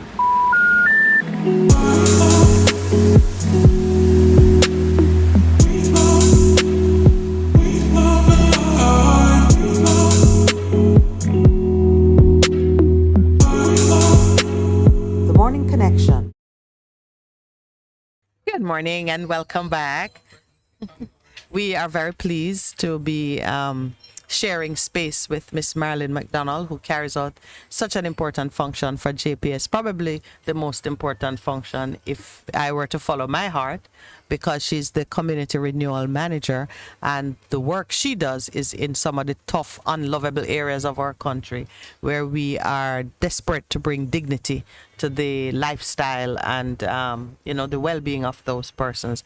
And power is an important part of that. So you're in Augustown now, and Yes. what's your target for Augustown? So we're trying to onboard 300 new customers, but trust me, whenever the target that we usually have, You exceed. we exceed. Yes. We usually exceed. What is the average? What's the population? When you do the count, what's All right. So the highest one could expect? What in terms of, for example, in terms of our existing customers in Augusto now, we have just for the section that we're in, we have over 300. So it's like similar. Oh, Like wow. maybe at 350 or so.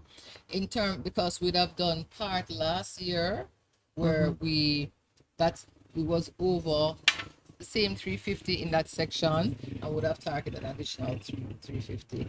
This other section that we're targeting an additional 300. I'll 300. tell you, a good example is there's this community that we're also in, Marvelly, that we started last Yes. year, and in it we would have said we wanted 250 new customers. I tell you, we have to be making allowance for almost 500 persons, because what happens when they see the electricity is there now, safe, reliable, Right. and persons can have that dignity to have their own meter, you'll find that within a one house, 4 persons get want them own meter. Their own meter. And so that And you don't have a problem with that. no, because we are aware that and that's what experience teaches you. So before you'd be like 4 meter in one house. yeah, and then like our first few projects would have said, okay, we're going now with 10 houses, and we may see 2 areas that possibly want meters, and that would have been our estimate.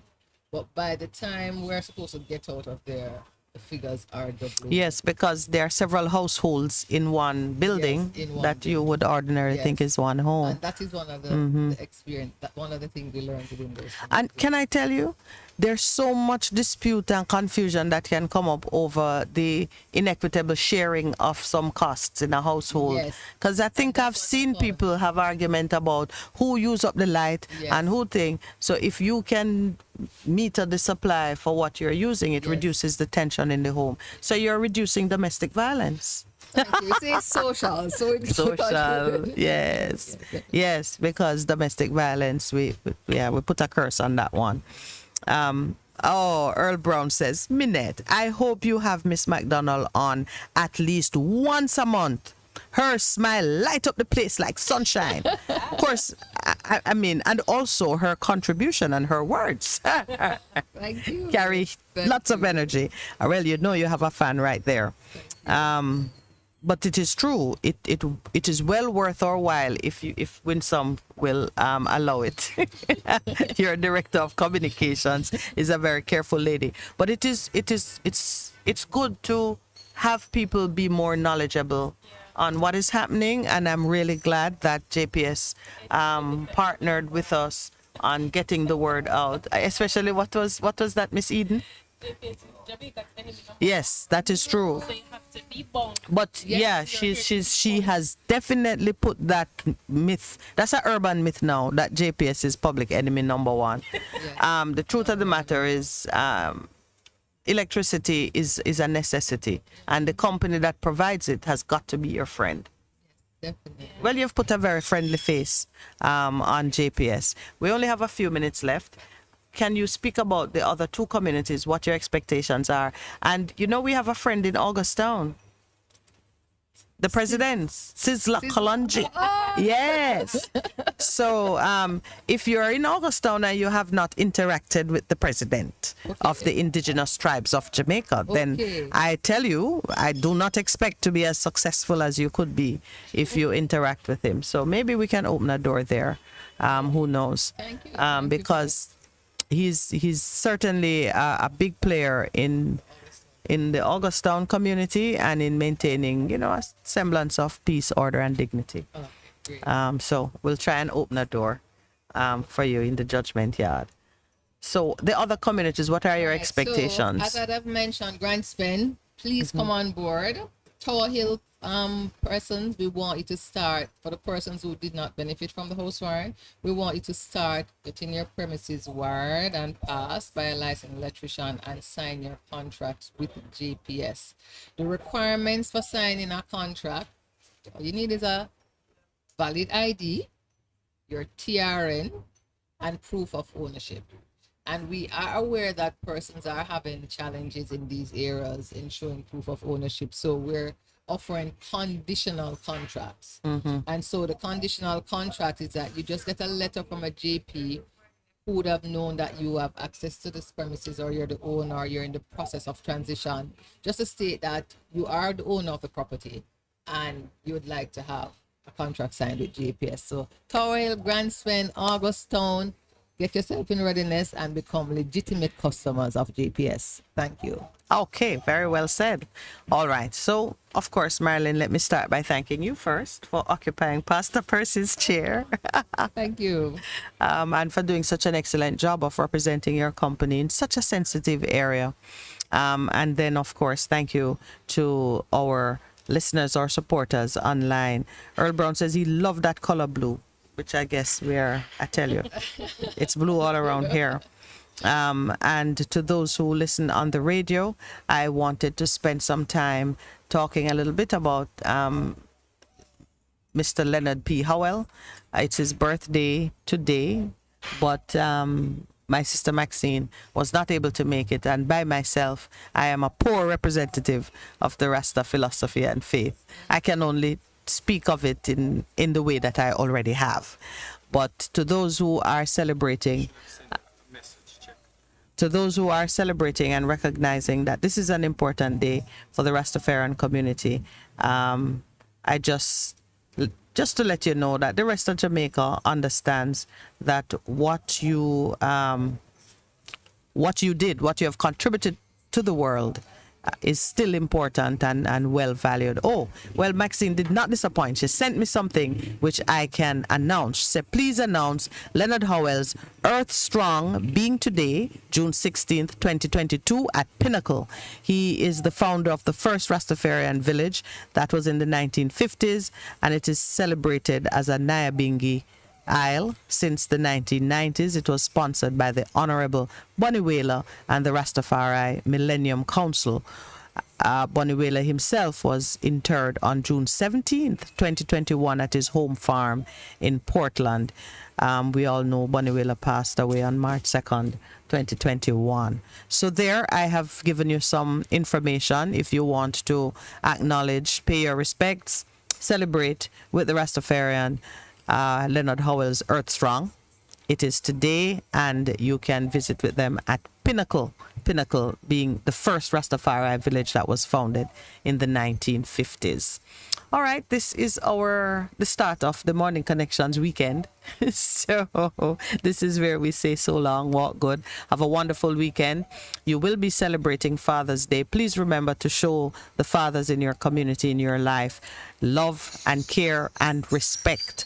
Father, the word father means source. It's not just the source of your biological beginnings, but it is also meant to refer to even your divine father, who is a source of life, sustenance. The fathers in our community have taken a beating over the years, not entirely their fault, but it's time that we just kind of step back and set things right. We celebrate women all the time, so women, come out in your numbers.